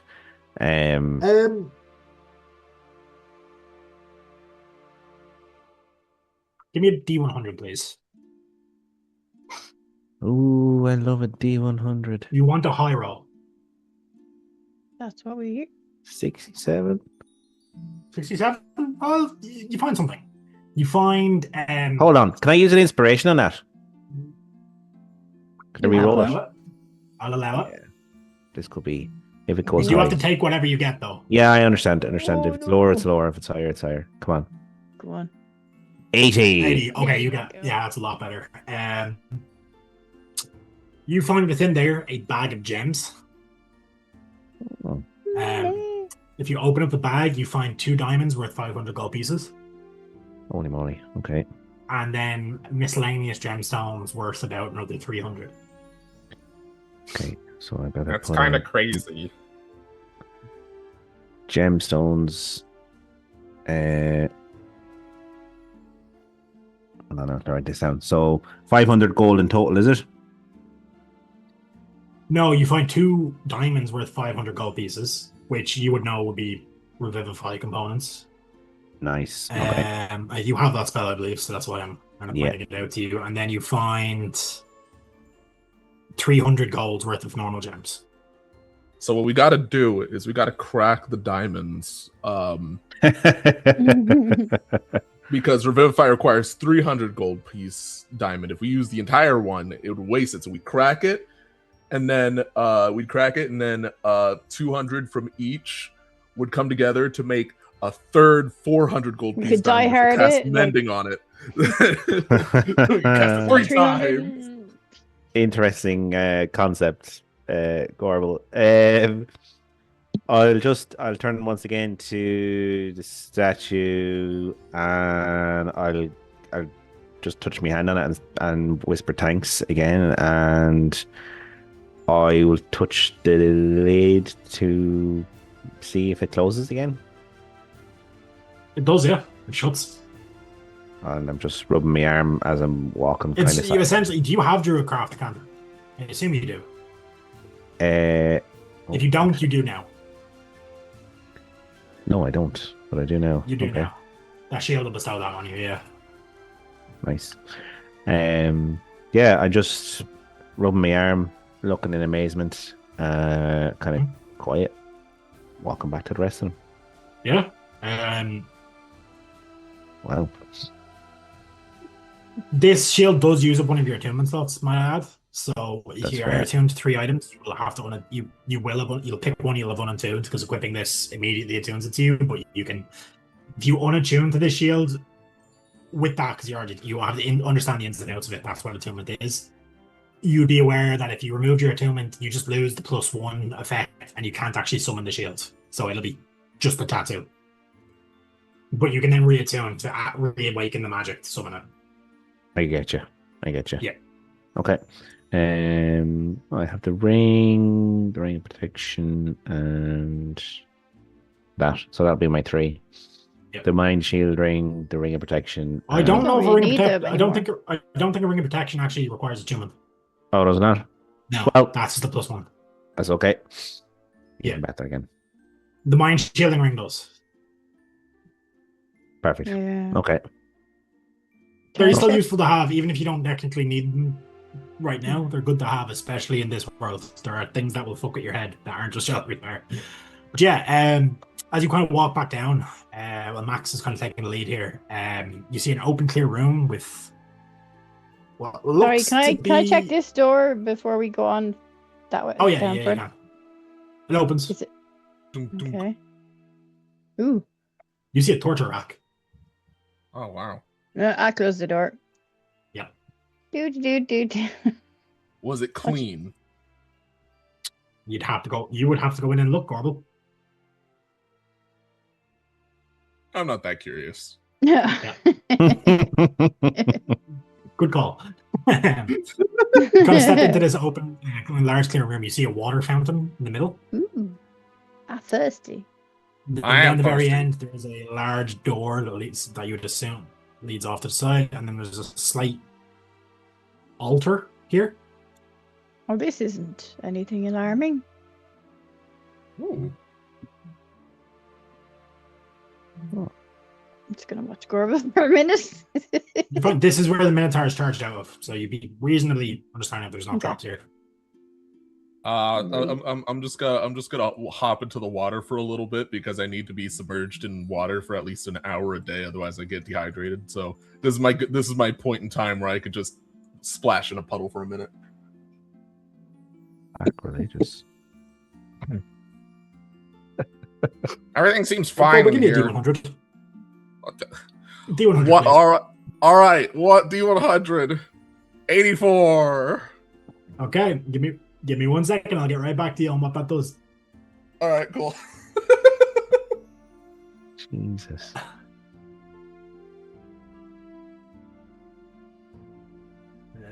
Yep, GM binder.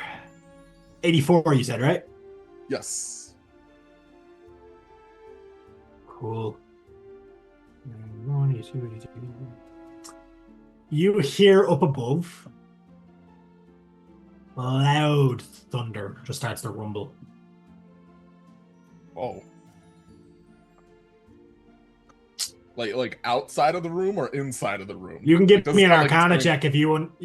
Outside, yeah. You can hear it Okay. through the ground. Oh, okay. Yeah, I was about to say. I was like, You can oh, give me an no. Arcana check to see if you want to figure out what happened. Yes. I might guidance this. Oh my god! You have to kind of declare guidance before you roll. So Yeah, I mean, I you did. kind of but I roll said first, so I'm might. going to say you get to 10. yeah. You think it's wild magic that you've just set off by jumping into this puddle? The Wasn't water that seems easy. fine. I wouldn't drink it though, because my poison's in it now. But Your poison is You're- in the. Is this a druidic altar? Your arse is in it Yes. too. Yes, it very clearly Gorbo. is. I give him a slap in the arse. Get out of that, Gorbo. God almighty. I'm sorry. I mean, I'm nature. I'm a frog. I need water. That's a nature pedestal right there. If If you anything, look into the pool, but buddy, you see carved into the bottom is a visage of Sylvanas. Oh God. now there's frogs sliding in it. But do you know what? Can I purify that water with one of my spells? Do you use Purify. Druidcraft? Yeah, I'll allow it. Yeah. And I'll just glare at Gorbo a little bit. What? You can fix it easily. It takes less than a minute. It should be fine, right? It is now, but really, I understand you need your water and stuff. That's just be careful, man. Gorbel, can you give me an insight Alright. check? I am inciting it right now. You're inciting the universe here, by the way, just so you know. Oh no. I'm scared.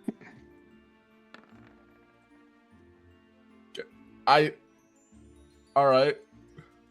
9. Given what Buddy has just explained to you, that this was like a religious like font for like a nature god, you're now kind of worried what's going to happen next time you walk into a forest. Oh gosh. You have this like this thought in the back of your head is like, oh fuck, oh fuck, oh fuck.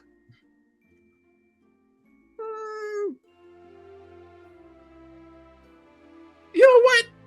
I've survived worse. I was in the abyss at one point. You know, I'm not afraid at all. No problems whatsoever. You know what? There's a door over there. We should probably go investigate that. Should What's this?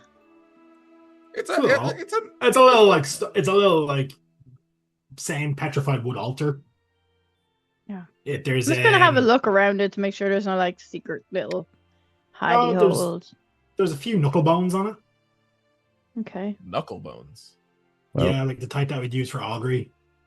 You know, the Oh. last time, Kiva, I touched something that was petrified, it did come back to life, per se. I did hear that about you, but Um, give it a go. yeah. Go for it. Let me know if you find some boots in there. I'll Show me just what- show me what put your magic my touch is. index finger on the corner here and see if anything happens. The wood kind of comes back to life. Nothing much happens. This just is an ancient wooden, like heavily carved altar. Like I said, there's some like knuckle bones of some sort of carved up some animal, which you would know. I think any caster here would know could be used for divination magic. Like rolling them. Yeah, rolling the knuckle bones, like you, like casting the bones. Throw them up like, in the air and Oh, yeah. Yeah, they predict Well- things. I wonder if. Should I. I know Gorbel set something off there. Should I dip them in the water and then roll them? oh, You can by all means. What do you think, Kiva? Sure. I'm just going to move myself over here. Just understanding what you're essentially doing is doing a non-arcane magic version of the spell augury that won't use the spell slot. So you need to ask it a question. Okay. And it'll give you a vague answer based on good, bad, or good and bad.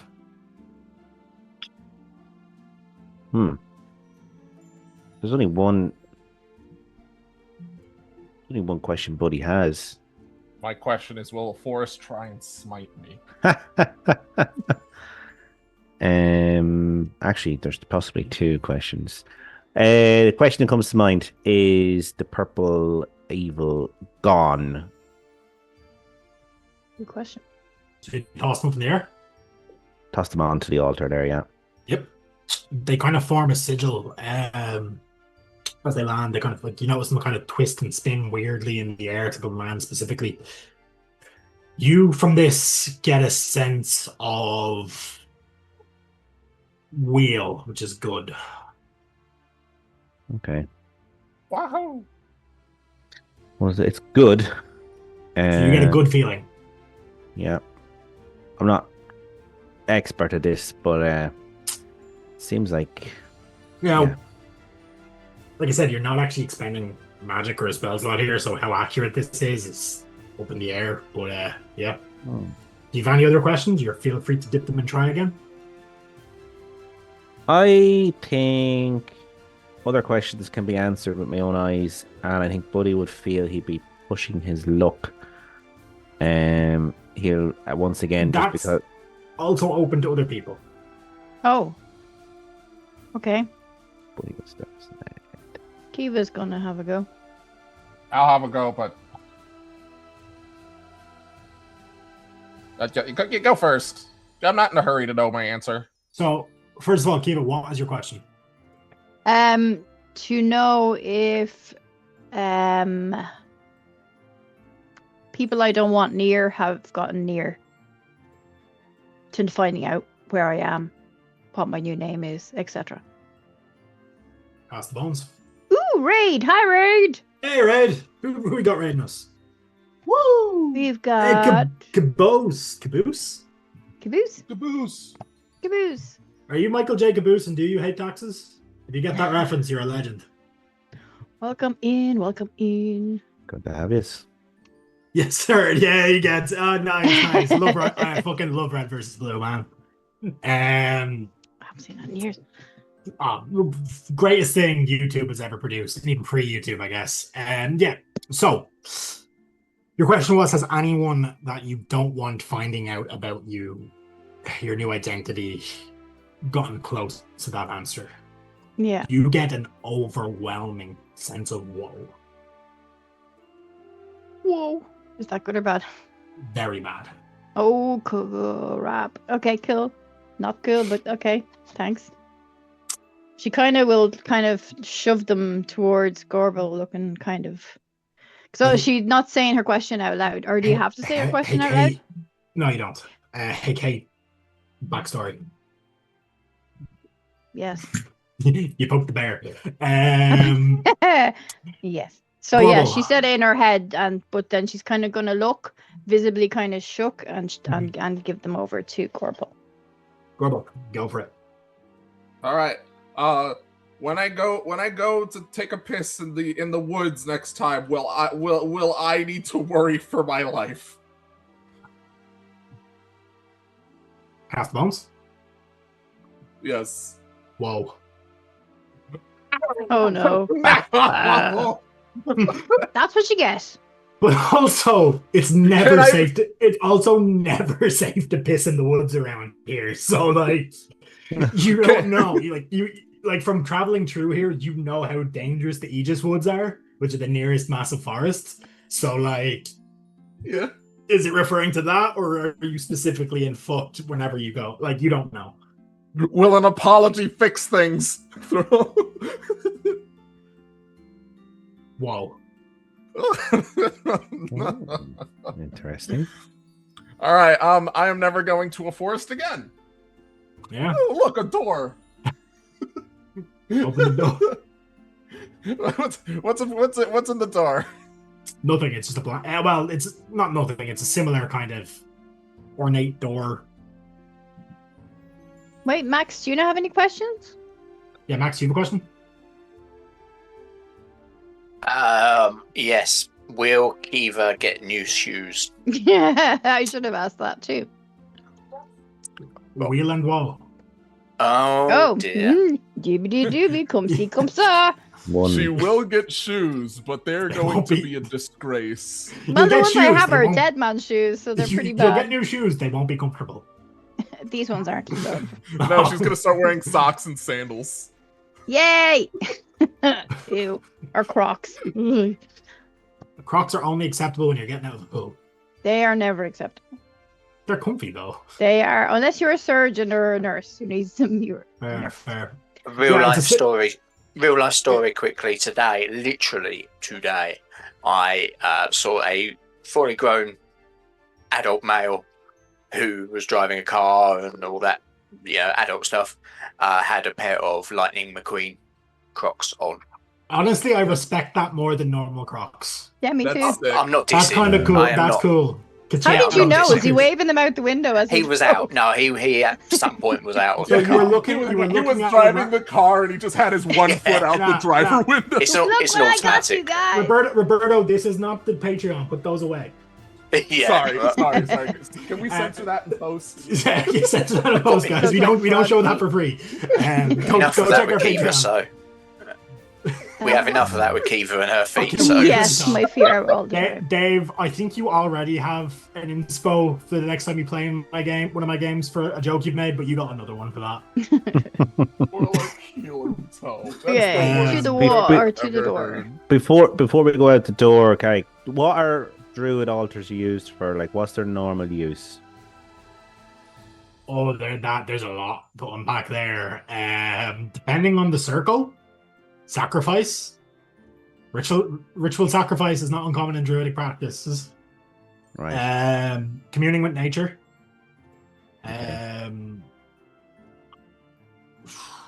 Yeah, it's communing with nature, sacrifices to the god Sylvanus. Usually animal sacrifice, human sacrifice. Doesn't really happen in the normal druidic circles, but that doesn't apply to all of them. There are some less than wholesome ones that are in existence that follow more darker aspects of nature. Kind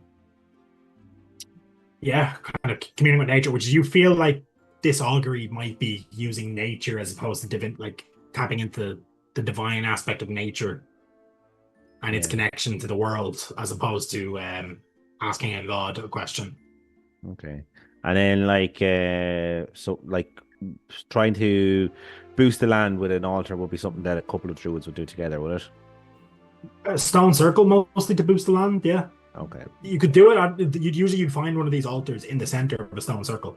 Like you're actually set up where you've set up your home, like your own home with your family and stuff, would be actually near small copse of trees that would have a druidic stone circle in it, which is why you're there. You're kind of guarding it to a degree.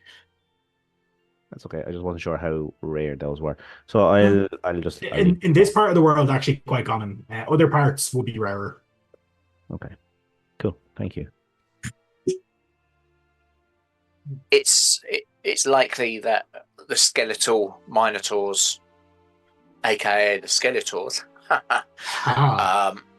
were in this room. There's no other entrances, exits that are that sort of size other than where they appeared from. No, they would be able to get through this door that you're standing in front of. No, so they would have been. They would have just been in this room and. You would through guess because they smashed through Probably. that wall, their skeletons were likely assembled in here.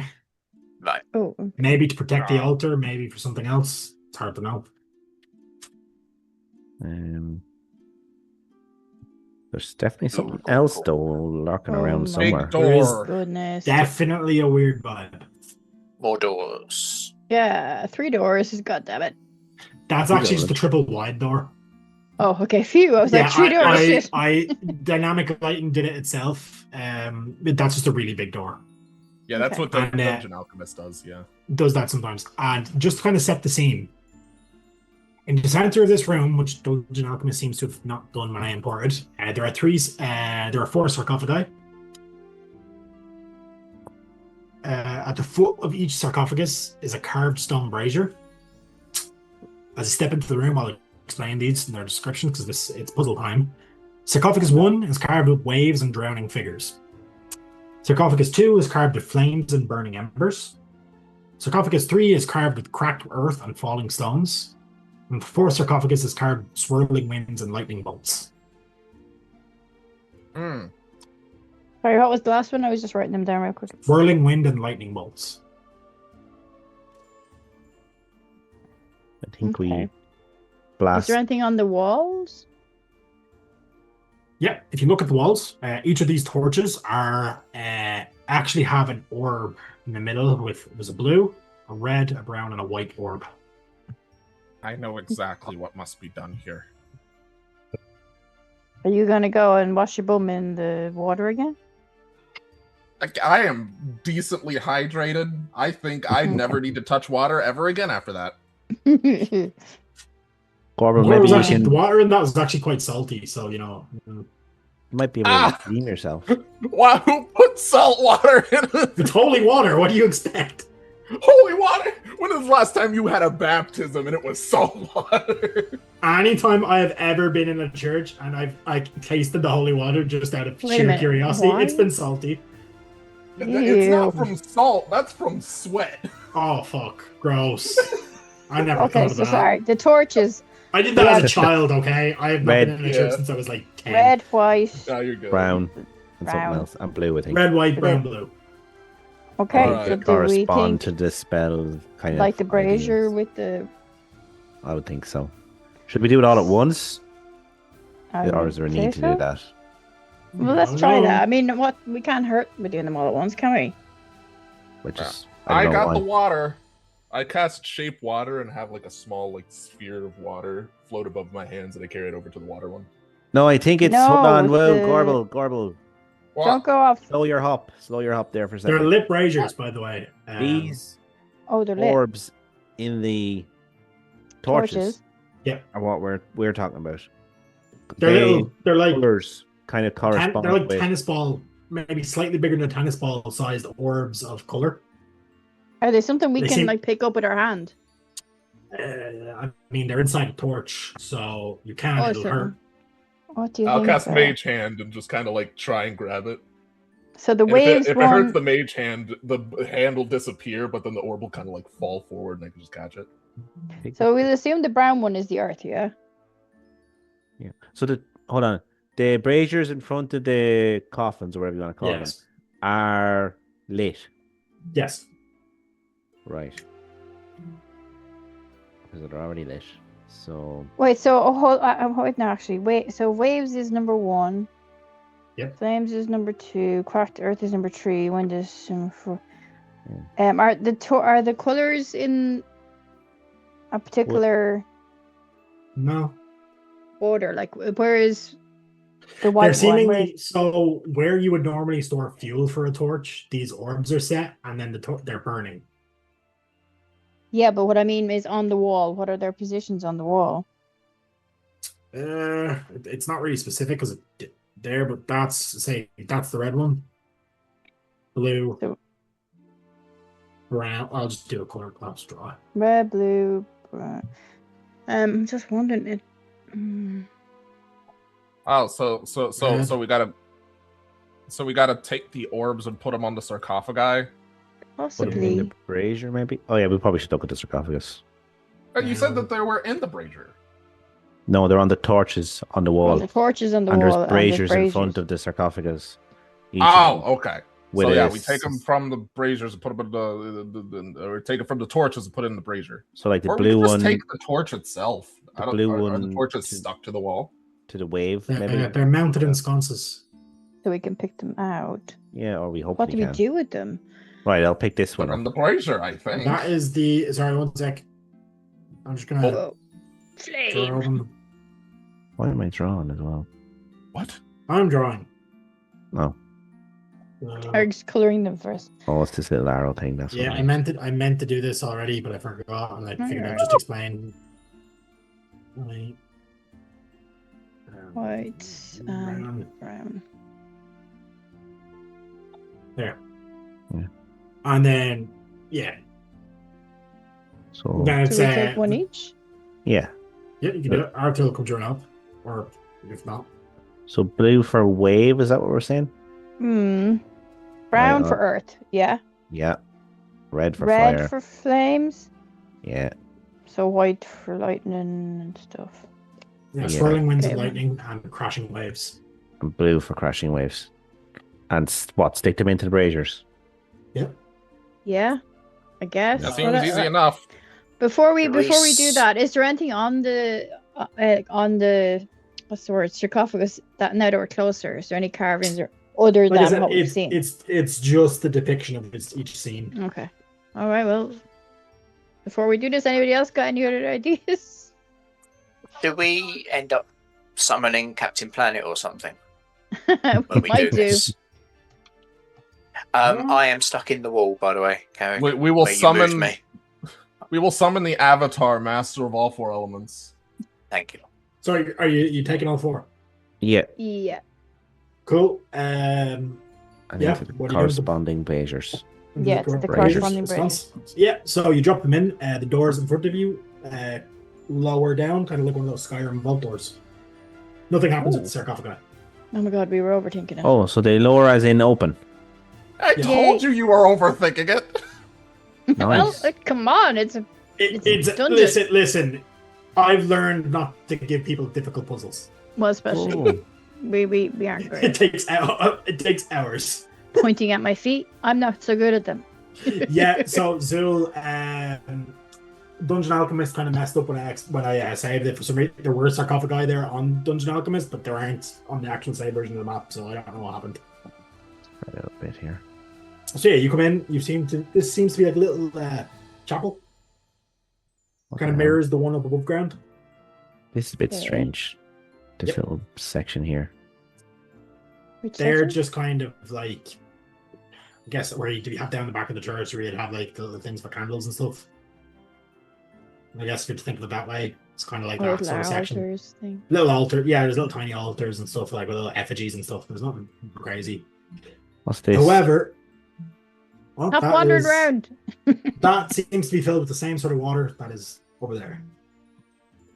All right, but it looks like you should bless yourself with it, or the equivalent, druid equivalent. Yep, potentially, or for washing away something. I Taste it, see if will it's salty. touch it with my two hands and rub it on my face. Cool. As you turn around to do that, I'm going to need you to give me. Oh. Face melts off. Okay, my battery. Let's see, what saving throw is this? Oh, We're going to get you all to roll initiative afterwards. Oh, No. Can you give me a God. DC 14 charisma saving throw, please? charisma. Yeah. easy. Charisma. I can't Never even say had that an bad. easier time in my life. 7. Buddy. Do you have an inspiration? No, I use 22. it later. No. I have a. No. Specifically, Buddy needs to give me this. No one else. There's No, Oh, one okay. in the I have- in the pod if you want to use it. It sounds like I should. Sorry, guys. Yeah, I would go with it. I would And recommend it. And I will.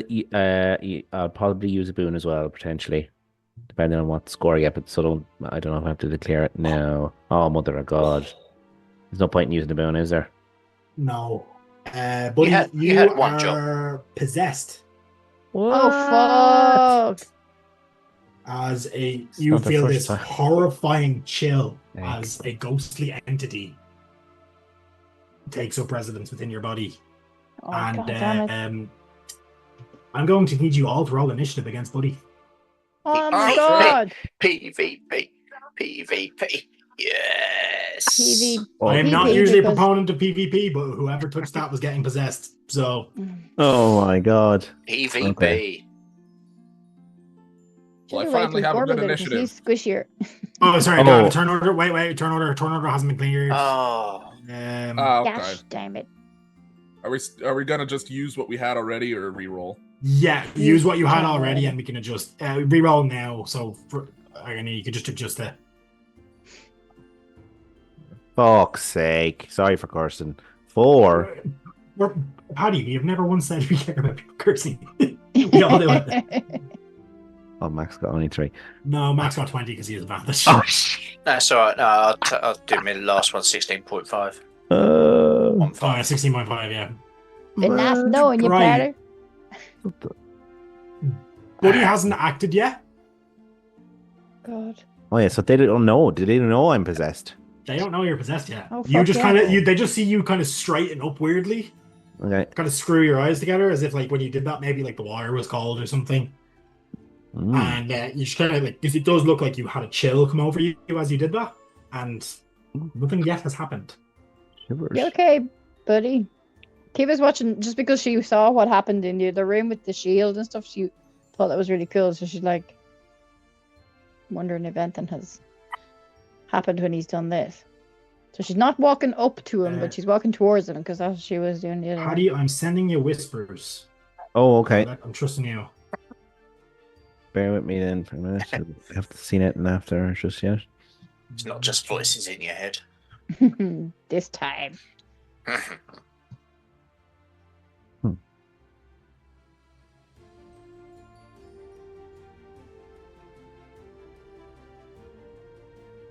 Buddy is possessed. That was refreshing.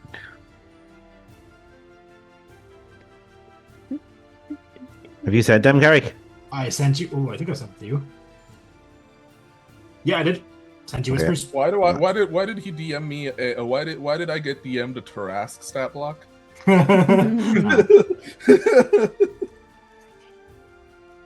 Oh, okay. Does Buddy respond to or no? Buddy, feel free to respond based on what I told you as this Yeah. entity. I'm leaving this entirely in your hands as a talented role player to see how you will play this. Okay, can I ask one question? So when you say, so you want me to, I just want to be clear on this. Is Buddy completely possessed here, or is there a bit of both, or what's going on? You can make saving throws as you take damage. Oh, no, I mean in terms mentally. Mentally, no, you are kind of. Buddy's in the back of the mind. He's not in Okay. control right now. Okay, okay. Just want to. It's like he's being forced to watch. Okay. He will move to here. Oh, wait, you're still in turn order. But you can respond. Oh, sorry. Okay. Yeah. Uh, So Max, like nothing's happened yet, but they've asked you a question, like, "Are you okay?" And then we'll kick off turn order based on how you react. I assume. yes, I will say, I am okay. Your friend will be okay as long as you leave this place and take nothing from it and do no damage and do not swim in my waters. I thought it was like a water fountain. I'm sorry. At this point, you see Buddy's eyes are glowing, like where the sclera and the pupils will be are pure, like forest green, similar to the minotaurs and skeletons that had been out there. Ooh. Uh, You guys, what the fuck? Leave. I'd have been. I probably would have started walking down this way just to Yep. get, down here, and while that's going on, since when have you referred to yourself in the?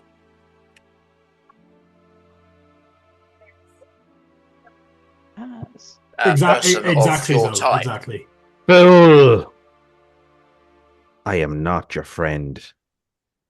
Well, no, I wouldn't say that. I'm not. You're Buddy. You're an associate.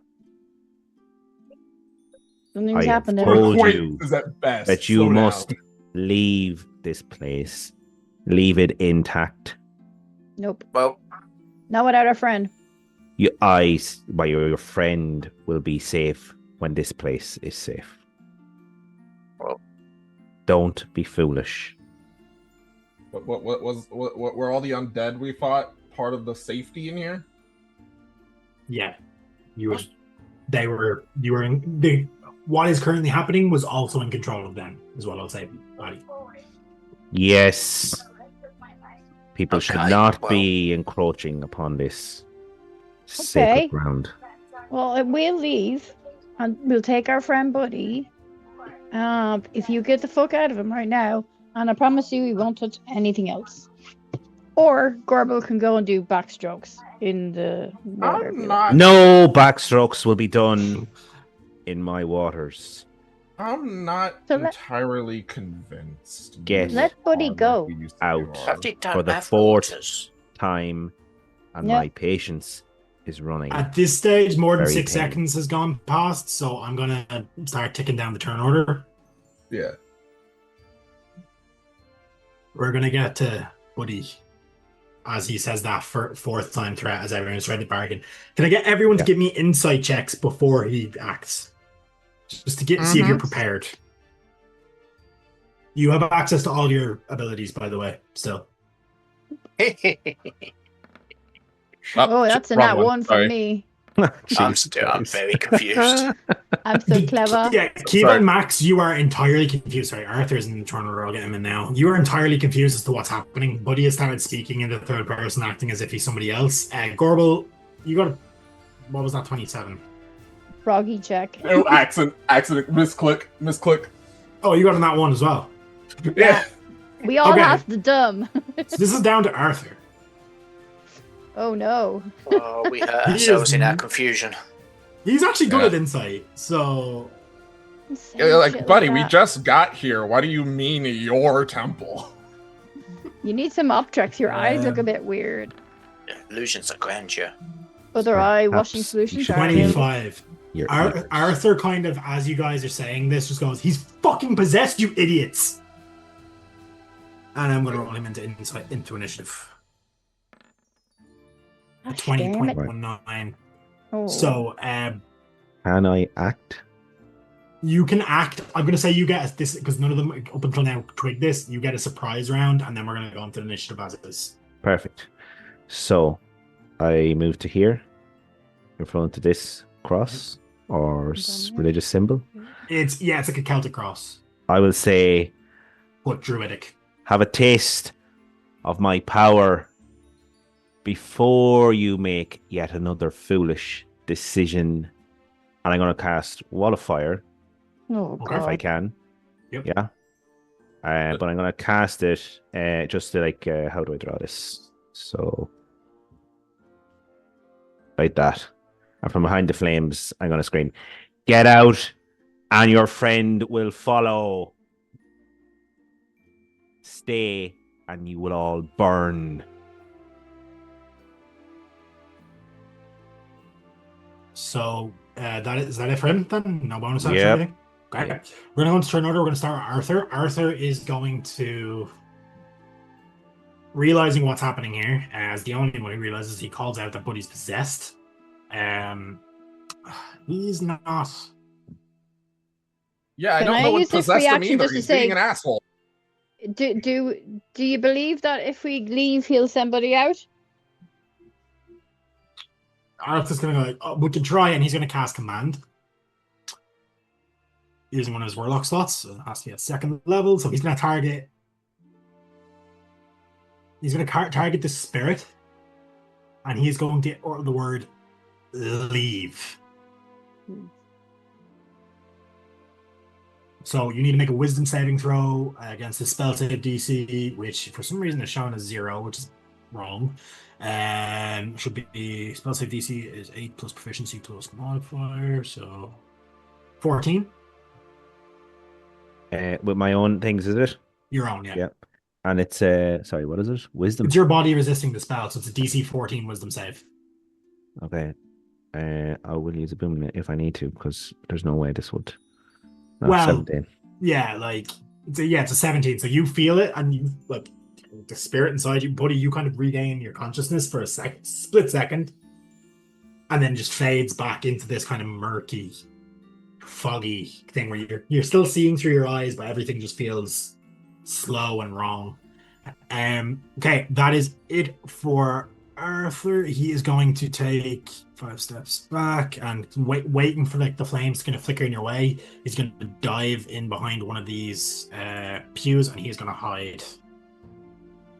Because he's a rogue and they do that. Rogue. Whether he's successful depends on your passive perception, Patty. So we'll leave it at that. So keep it up.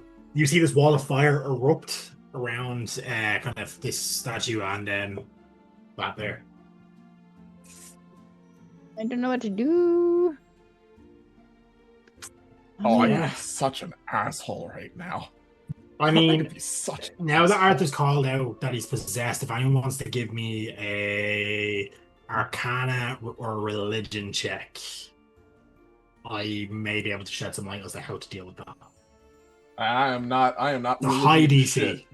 I got the nat one again. Oh, no, I didn't. Oh. I got 18. 18, you know how to deal. Sometimes the best way to deal with shit. possession is to just smack somebody. Oh, hold on. Where's me? I don't need to roll to know that. That or potentially, you got spells such as some spells might be able to disrupt it, like a dispel. The flames are towards us, I assume. Yep. Yeah, so it'll hurt Okay, if so- you have to try. You can cross through, but it'll hurt. That's as close as I'm going to get for now, and I'm going to throw a couple of my darts. Your +1 darts. Where are they? There they are. Now, I'm aiming for non-lethal damage, if that's something I can Good. do with my That's darts. perfectly fine. Yeah. Aim for Right. non-vital areas. I might try. How Actually, tall I'm going was to the try my firewall short bow again? instead. How tall would be your wall of fire? It's like 20 It's feet. 20. It's up to 20 feet high. Yeah. It's filling the entire room. There's no Okay, gap. shit. Okay, sure. Bow. I was going to say, because you're throwing it through a wall, a fire, you have disadvantage, but with a 20, you still hit. For 9 points of non-lethal damage. Well, actually, does a 20 hit with that shield? It I does. think your AC is now 17, right? Yeah. Yeah, so 9 points. Yeah, it hits. Buddy, can you give me a wisdom saving throw? You're looking for, now that you are possessed, the 17. 17. And I have advantage on that because of Fey ancestry. That's for the charm condition. You're not charmed. Sorry, that's the wrong thing I'm calling it. I have cantrip versatility. Warcaster. It's not, So it's not a concentration check. You will need to make your constitution Sorry. save. Sorry. DC 10. You'll need to make a DC 10 constitution What? save to see if your wall stays up. This is to see if your possession breaks. It's DC 17. sorry, wisdom save. Carrick. Completely misunderstanding everything. You're fine. Constitution is what you're looking for. Yeah, con save for your wall of fire, which is a DC 10. 15. You're fine. And then a wisdom save to see if you can break out of the because you've been hit, to see if you break out of the possession temporarily. 13, you break it temporarily. You can feel this creature's. Oh no, sorry, you don't. You need a 17. Sorry, my bad. Okay. It was in the reverse. Yep. You're close to the DC, so you do kind of feel like you kind of flash back into control for a split second, but then back again. You can multi-attack with. Wait, okay, cool. Sorry. Okay. 15's not going to do it. Have I got a boon? I have a boon. I'm going to use a boon. Say boon again. Boon! Gotta roll a 2.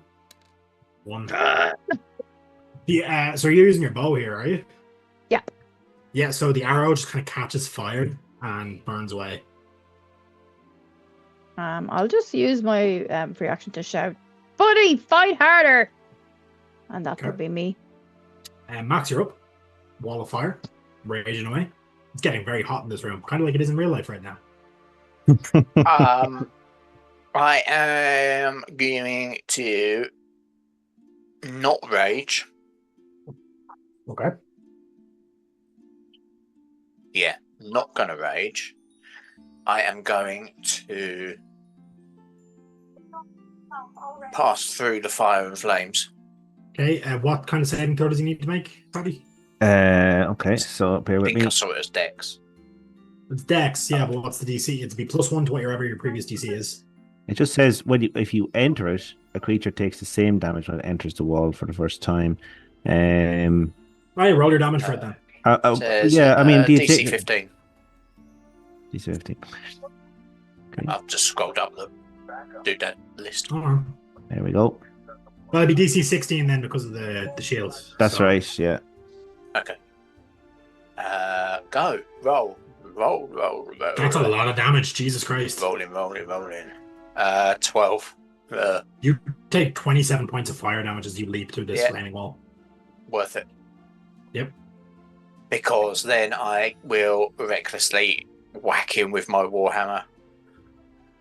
You going non-lethal, I assume? A non-lethal. We'll see. If you crit, it could be bad. 16.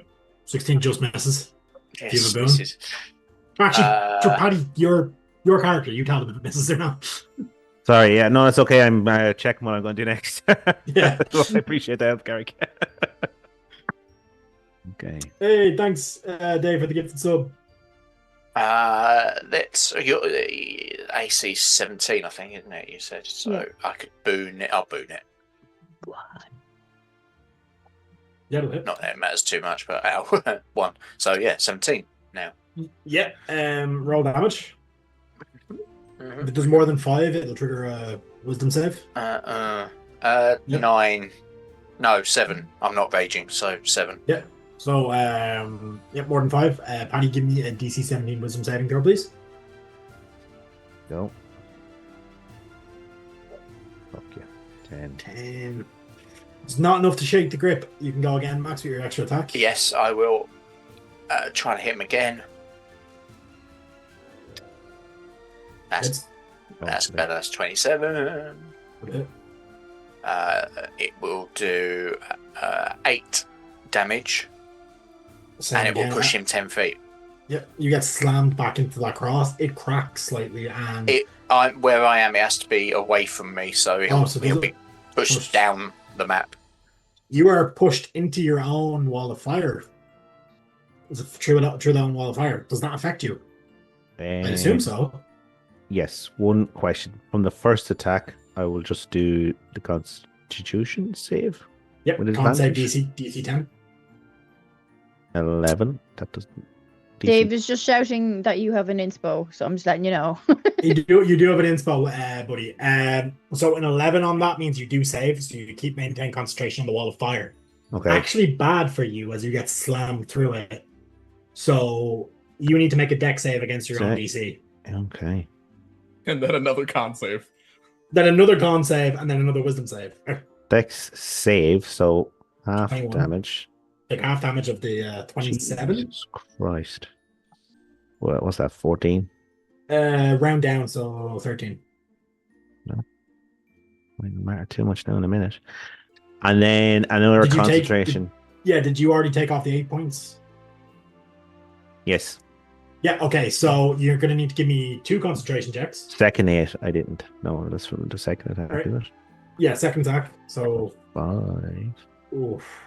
So you're going to need to give me a concentration check for 10, DC 10 for the first hit. And then per half damage or 10, so 10 again. So 2 DC 10 concentration checks. Concentration is... Sorry, remind me, what am I rolling with concentration? The Constitution saving throw at Right, advantage. at because you are advantage. caster. 20. So that's okay. And then your next one. Because you got hit twice. Yeah, no, I succeeded on the first one, didn't I? Yeah, but you got hit by your wall of fire as well. Oh. For any time you take damage, you have to make a concentration check. You 8. fail. Fail. Wall of fire drops. Wall of And fire finally, drops. can I get a wisdom saving throw at disadvantage now? As you've taken so much damage. Sorry, at advantage as you've taken so much damage. 23. Okay, as Max kind of leaps through this fire, catches fire himself, he just winds up with his hammer, whacks you kind of to knock you low, and then whacks you again like full force, kind of like a golf swing, tees you up through the fucking wall of fire. You see, and everyone sees this, as you fly back through the fire, this kind of spectral image starts to detach from your body and burns up, taking the wall with you. You've been freed. Oh, On my hands and knees here, I am scorched by there's steam coming off, smoke coming off me. I'm just breathless. I can barely breathe. Collapse on the floor, trying to catch my breath. Yeah. Loving the cold stone on my face. I'm gonna finish my movement before any of that, just to run up, carry on running up to him, sort of going In his face. Ah! So there is nearly no worse feeling than being possessed, because it's a complete violation of your autonomy. You're being forced to watch, as in this case, you were forced to try harm your friends here. Buddy, how are you feeling in this moment? Confused, I'll be honest with you, right? Because buddies, and it doesn't. I can say what it was now, just to explain how he's feeling. Yeah. Yep. Yeah. Oh yeah, you know So exactly what it was. It was a spirit nature, so it didn't inherently think it was necessarily entirely evil, despite what it was trying to do. I'm very confused, not sure why this place would want, or a creature of nature spirit would want to do that to him and his friends who haven't done any harm here. Worried that, just glad he didn't do more damage straight off the bat to his friends. Can you give me an insight check with advantage, having shared a mind with this creature, as to what its motivations may have been? Sure. I'll give it to you on a 14. It didn't have an issue with the fact you were there. It had an issue with the fact that people who are not druids were there. Okay. You have a feeling that what happened out here, in this room here, chamber previously, pissed this spirit the fuck off, and you think you may have had a chance to converse otherwise. Oh, okay. So... As it felt like its resting place has been disrespected. Okay.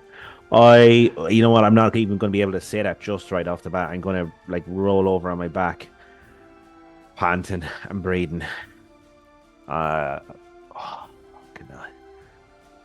I'll grab Max's ankle and I'll give him a squeeze of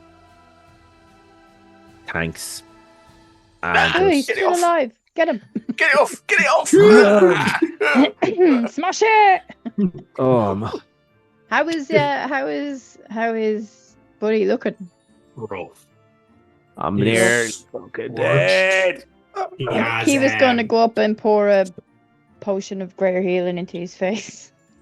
It would be more effective if you handed it to him for him to take it, because he can take the action to take it.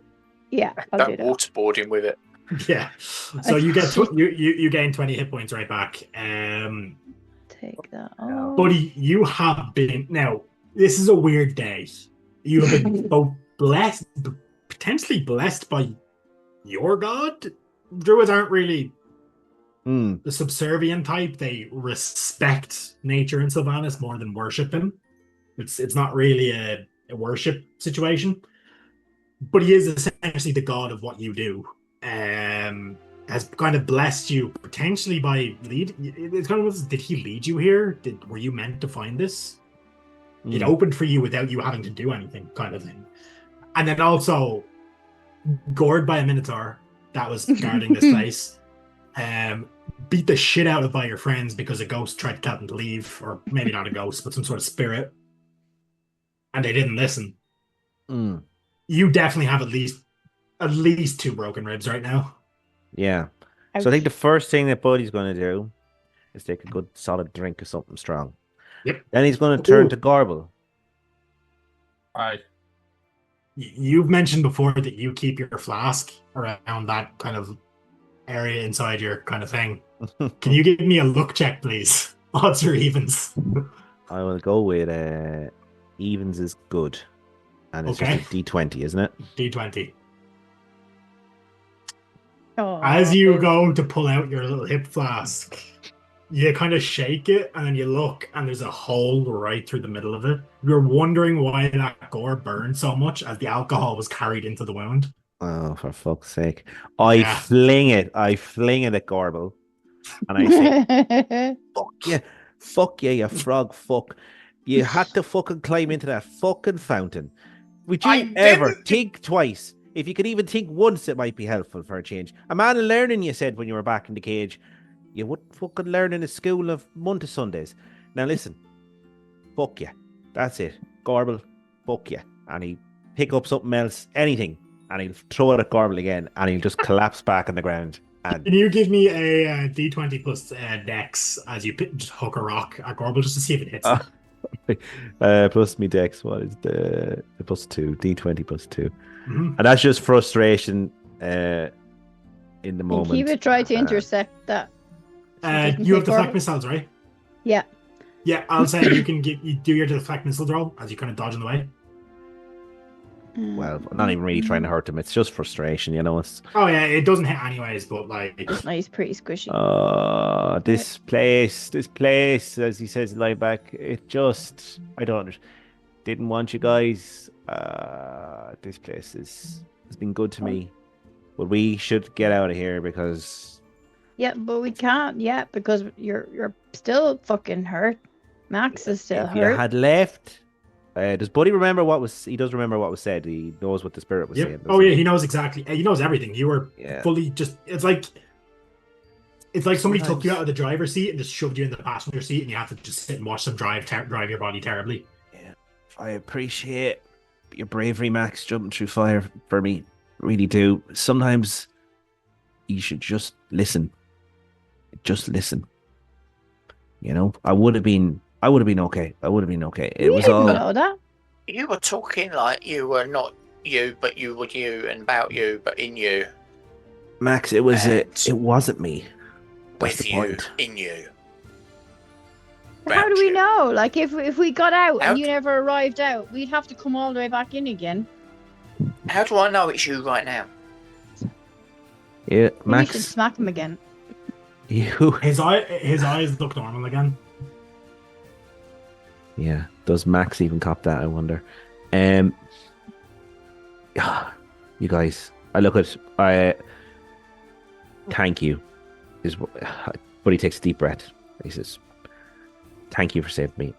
That was stubbornly brave of you guys. Let's get the fuck out of here."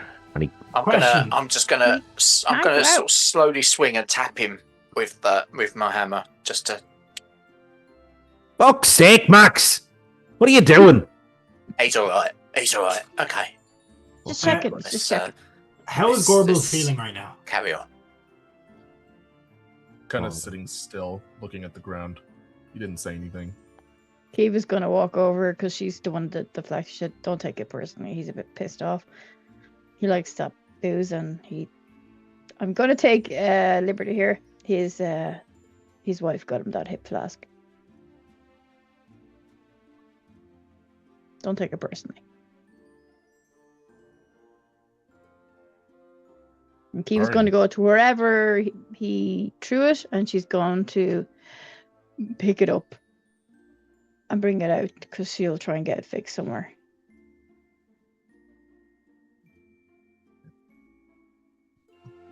Unless Buddy's going to go looking for it, that is. No, he's not actually going to look for it. He's crawling on his hands and knees over to this thing. Arthur's Okay. kind of making his way up, and he kind of pulls what he was drinking out of his pocket and kind of offers it towards Buddy. But he snatches it off him, swallows it. Yeah, did the full thing.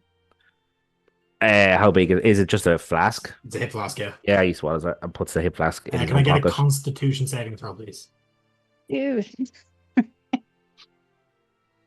Good buddy. 16. You're fine. Just because the amount of damp blood you've lost and the amount of alcohol you've just chugged, I have to make sure you don't just pass out. Yeah, you crawl up to the thing. It's just because of Dungeon Alchemist and limitations. Obviously, I can't make things like look exactly how they should look. It's just a druidic symbol, like just the generic symbol for nature, really, like the capital N nature kind of thing. If you get me. Yeah. As in the concept. So Let's have a look here. There's did- not. Sorry, go on. Yeah. I was gonna say this thing was guarding this statue, the spirit, you feel? So I'm gonna give it to you since it possessed you. something will happen if you touch this. Probably something good. Something good. Mhm. I feel pretty strong about something good. Wood. Okay. I'm just double checking here. I don't have mending. Okay. I'll place my 2 palms on the base of the stone. Yeah. So as you reach out, Mending. this is another case of something that's actually been carved out of petrified wood, not stone. The symbol begins to just distend and like kind of separate apart, the fibers of wood separating as they come back to life, and you see this green glow becoming to come between it. As you would notice, this isn't magic I don't believe you have access to yet, but it's something you've seen other druids do in the past. The spell Tree Stride has just been activated. Oh. And you get the feeling you could choose to step out of any tree within... Let me just double check the wording on Tree Stride.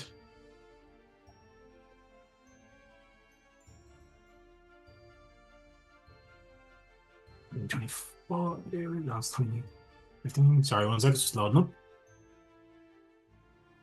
While you're doing that, Kiva's just Inside going to hold her inside hand out. another tree of the same kind within 500 feet. I'm gonna say it's a lot more. It's not just 500 feet in this case. You could target any tree that you have a strong connection with, and it can get you there. Okay.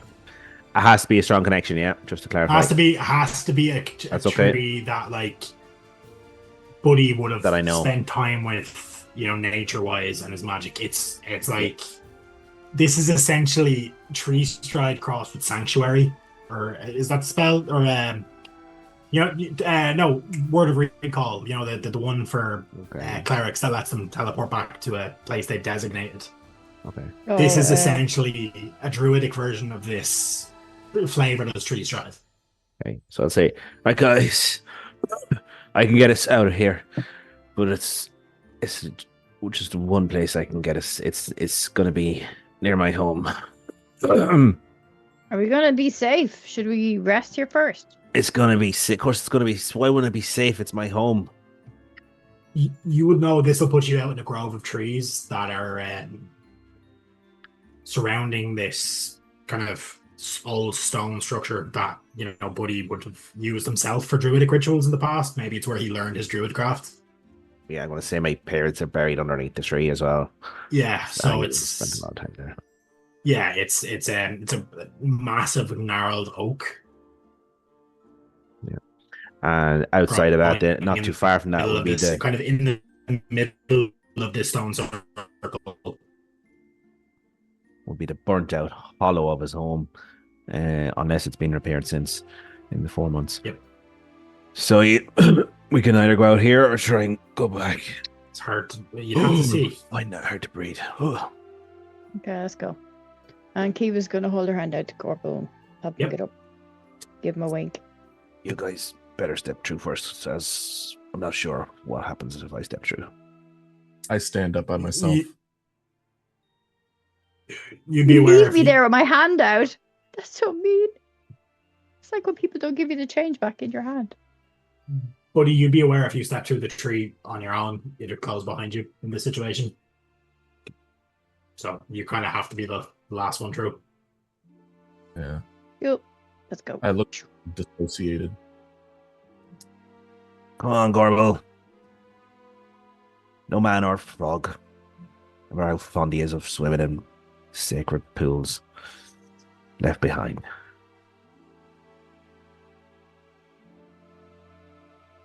Do you even want me here? Of course I fucking want you here. Now get through the portal, will you? I'm sorry. It's okay. Just I don't think it is. it is. You know what? I nearly died here. I nearly killed you guys. It's emotional. So just No matter what I do, I always seem to mess it up. This isn't the first time something's been my fault. yeah, that's true. But I just seem to bring messes with me. Every time we get into a fight, I mess up. I get people hurt. I can't get anything right.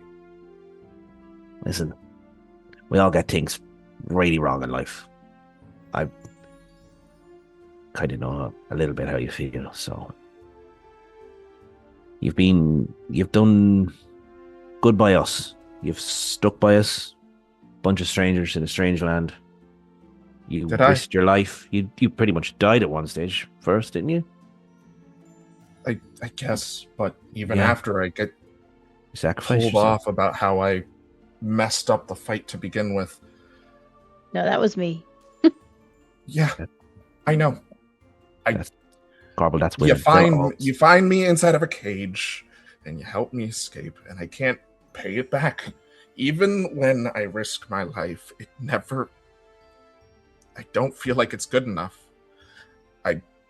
I'm sorry I'm a failure. I know I am. Just tell me if you don't want me here. I've tried to help. I've tried to do everything I can, but... Garble, look into my eyes if you're able to. I right now don't want you here. I want you in the portal. I want you with us where we go into the future. Please get in the portal. We want you here. If we didn't want you here, you would know it. You know that. I'm not exactly subtle, so I would not be afraid of telling you if I didn't want you here. Is that why you threw the flask of your wife at me? Something so precious to you, and I'm worth throwing it at me? Flask of my wife? You say you care, but I don't know. I'm sorry. I need some time to myself. I'll go through the portal, but... Gorble, in this moment, you're reminded of the last words your father ever said to you as he found out you've been expelled. Where he did, in fact, call you a failure. Yeah. Yeah, I know. So I'm going to give you, I know you have advantage on the overlay for this, but I'm going to give you a DM advantage on your sheet. Or not advantage, inspiration, because that was really well RP'd. Appreciate it. And I think as we step through this portal, as everyone knows, we are going to exit out into this grove, and I'm going to hand the reins to Paddy here to do a bit of description, because this is his home. Okay. So there is a grove of trees. The tree in particular that we come out from is a moss-laden, gnarled oak tree that looks even older than you could imagine an actual oak tree going. Its roots have come up and form like a semicircle of bench-like appendages almost around. There's small flowers, there's soft moss, there's dew, there's bees flying around, buzzing around, birds quietly chirping and flapping in the branches.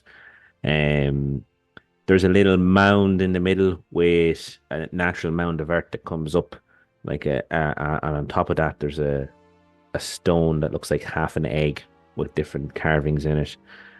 And just natural sort of almost like a bowl shape coming out from that, away from the tree, with that in the center, if you know what I mean, and away from the tree in a semicircle. At the crest of that is hawthorn trees, some ash trees as well, and just if you were to walk to the crest of that bowl, I suppose, you would see the burnt out remnants of Buddy's house. Well, you might have had repairs not been started on the house. Okay, you get there. You see wooden scaffolding is currently around it. It's not completed, but you do see there's signs that people have been here working on the house. I will also add, as you exit out of the tree, you see the 2 markers for your parents. You see there is now a 3rd marker, which has your name on it. Right. As in the last 4 months of you not returning, you were believed dead. Which is what you gathered from that. I think Putty will burst out laughing. He will just literally head back, hand on the wound, holding his belly with pain because he is laughing so hard.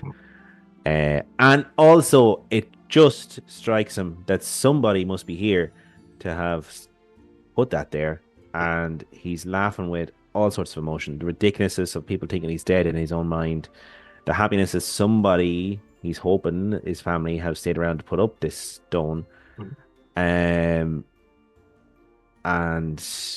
I think he would run towards the house that's being repaired. Yeah, I mean, and I'll point out here, it's well intended. Like, people are visiting this regularly. There's there are candles lit, not lit, but like that have burnt out recently, kind of atop the stone. So the wax is kind of dripping around it, which are, you can kind of, if you smell the wax, there, this, it's handmade, it's druidically made, and you can kind of gather and put 2 and 2 together. It was likely your daughter who made these. As you rush towards the house, I will say it's not occupied. The doors and windows aren't still in place, but it's the frame is being reconstructed. Okay. But you do notice as you're walking around, there's a change to the house that your wife had been pestering you to make for years before you split up. That has started construction, a new kind of glass room at the back of the house that you were like, oh, it's it's kind of like a glass house, little garden that you thought was absolutely pointless because, like, sure, you don't need a greenhouse. I'm a druid. And that started to be kind of constructed. And I think that's where we're going to leave today's episode, with Buddy's realization that his family's come home. They may not be there right now, but they've come home. Yeah. And I think there's just that light, uplifting feeling you get when you go over like a small bump in a car really fast, but not in his stomach, in his chest. And for the first time in decades, he's actually excited and happy, thinking about his wife. And obviously he's overjoyed, as he always had been, thinking about his daughter being home. Yep. I think that's where we're going to leave it for the next 2 weeks, as we kind of come to the conclusion of Buddy's original backstory arc for the most part. Well, potentially, yeah. Potentially, as we, the whole missing family. But like, guys, Buddy's a very, very. I'm not going to say anything. That's Paddy's job. But Buddy is a very layered character. There's a lot going on. So, but this first kind of backstory quest has reached its end, and it's reached a final point. Obviously, there's stuff to go on after. It's a bit of an epilogue here. But we'll be back in 2 weeks to kind of tell that story and see what is it that drives the party towards their next major adventure. So, in the meantime, check out the playlist. If you've missed any episodes, there's 32 of them up there now. This is our 33rd episode. We've been going 3 years now, I think, nearly, give or take, which is insane. So thank you guys for spending your evening with us, and hope you all enjoy it. For anyone in Ireland and the UK right now suffering this heat wave, stay hydrated. Make sure you're, taking care of yourselves, because rough time. Killer. Yeah. But yeah, see you guys. Bye.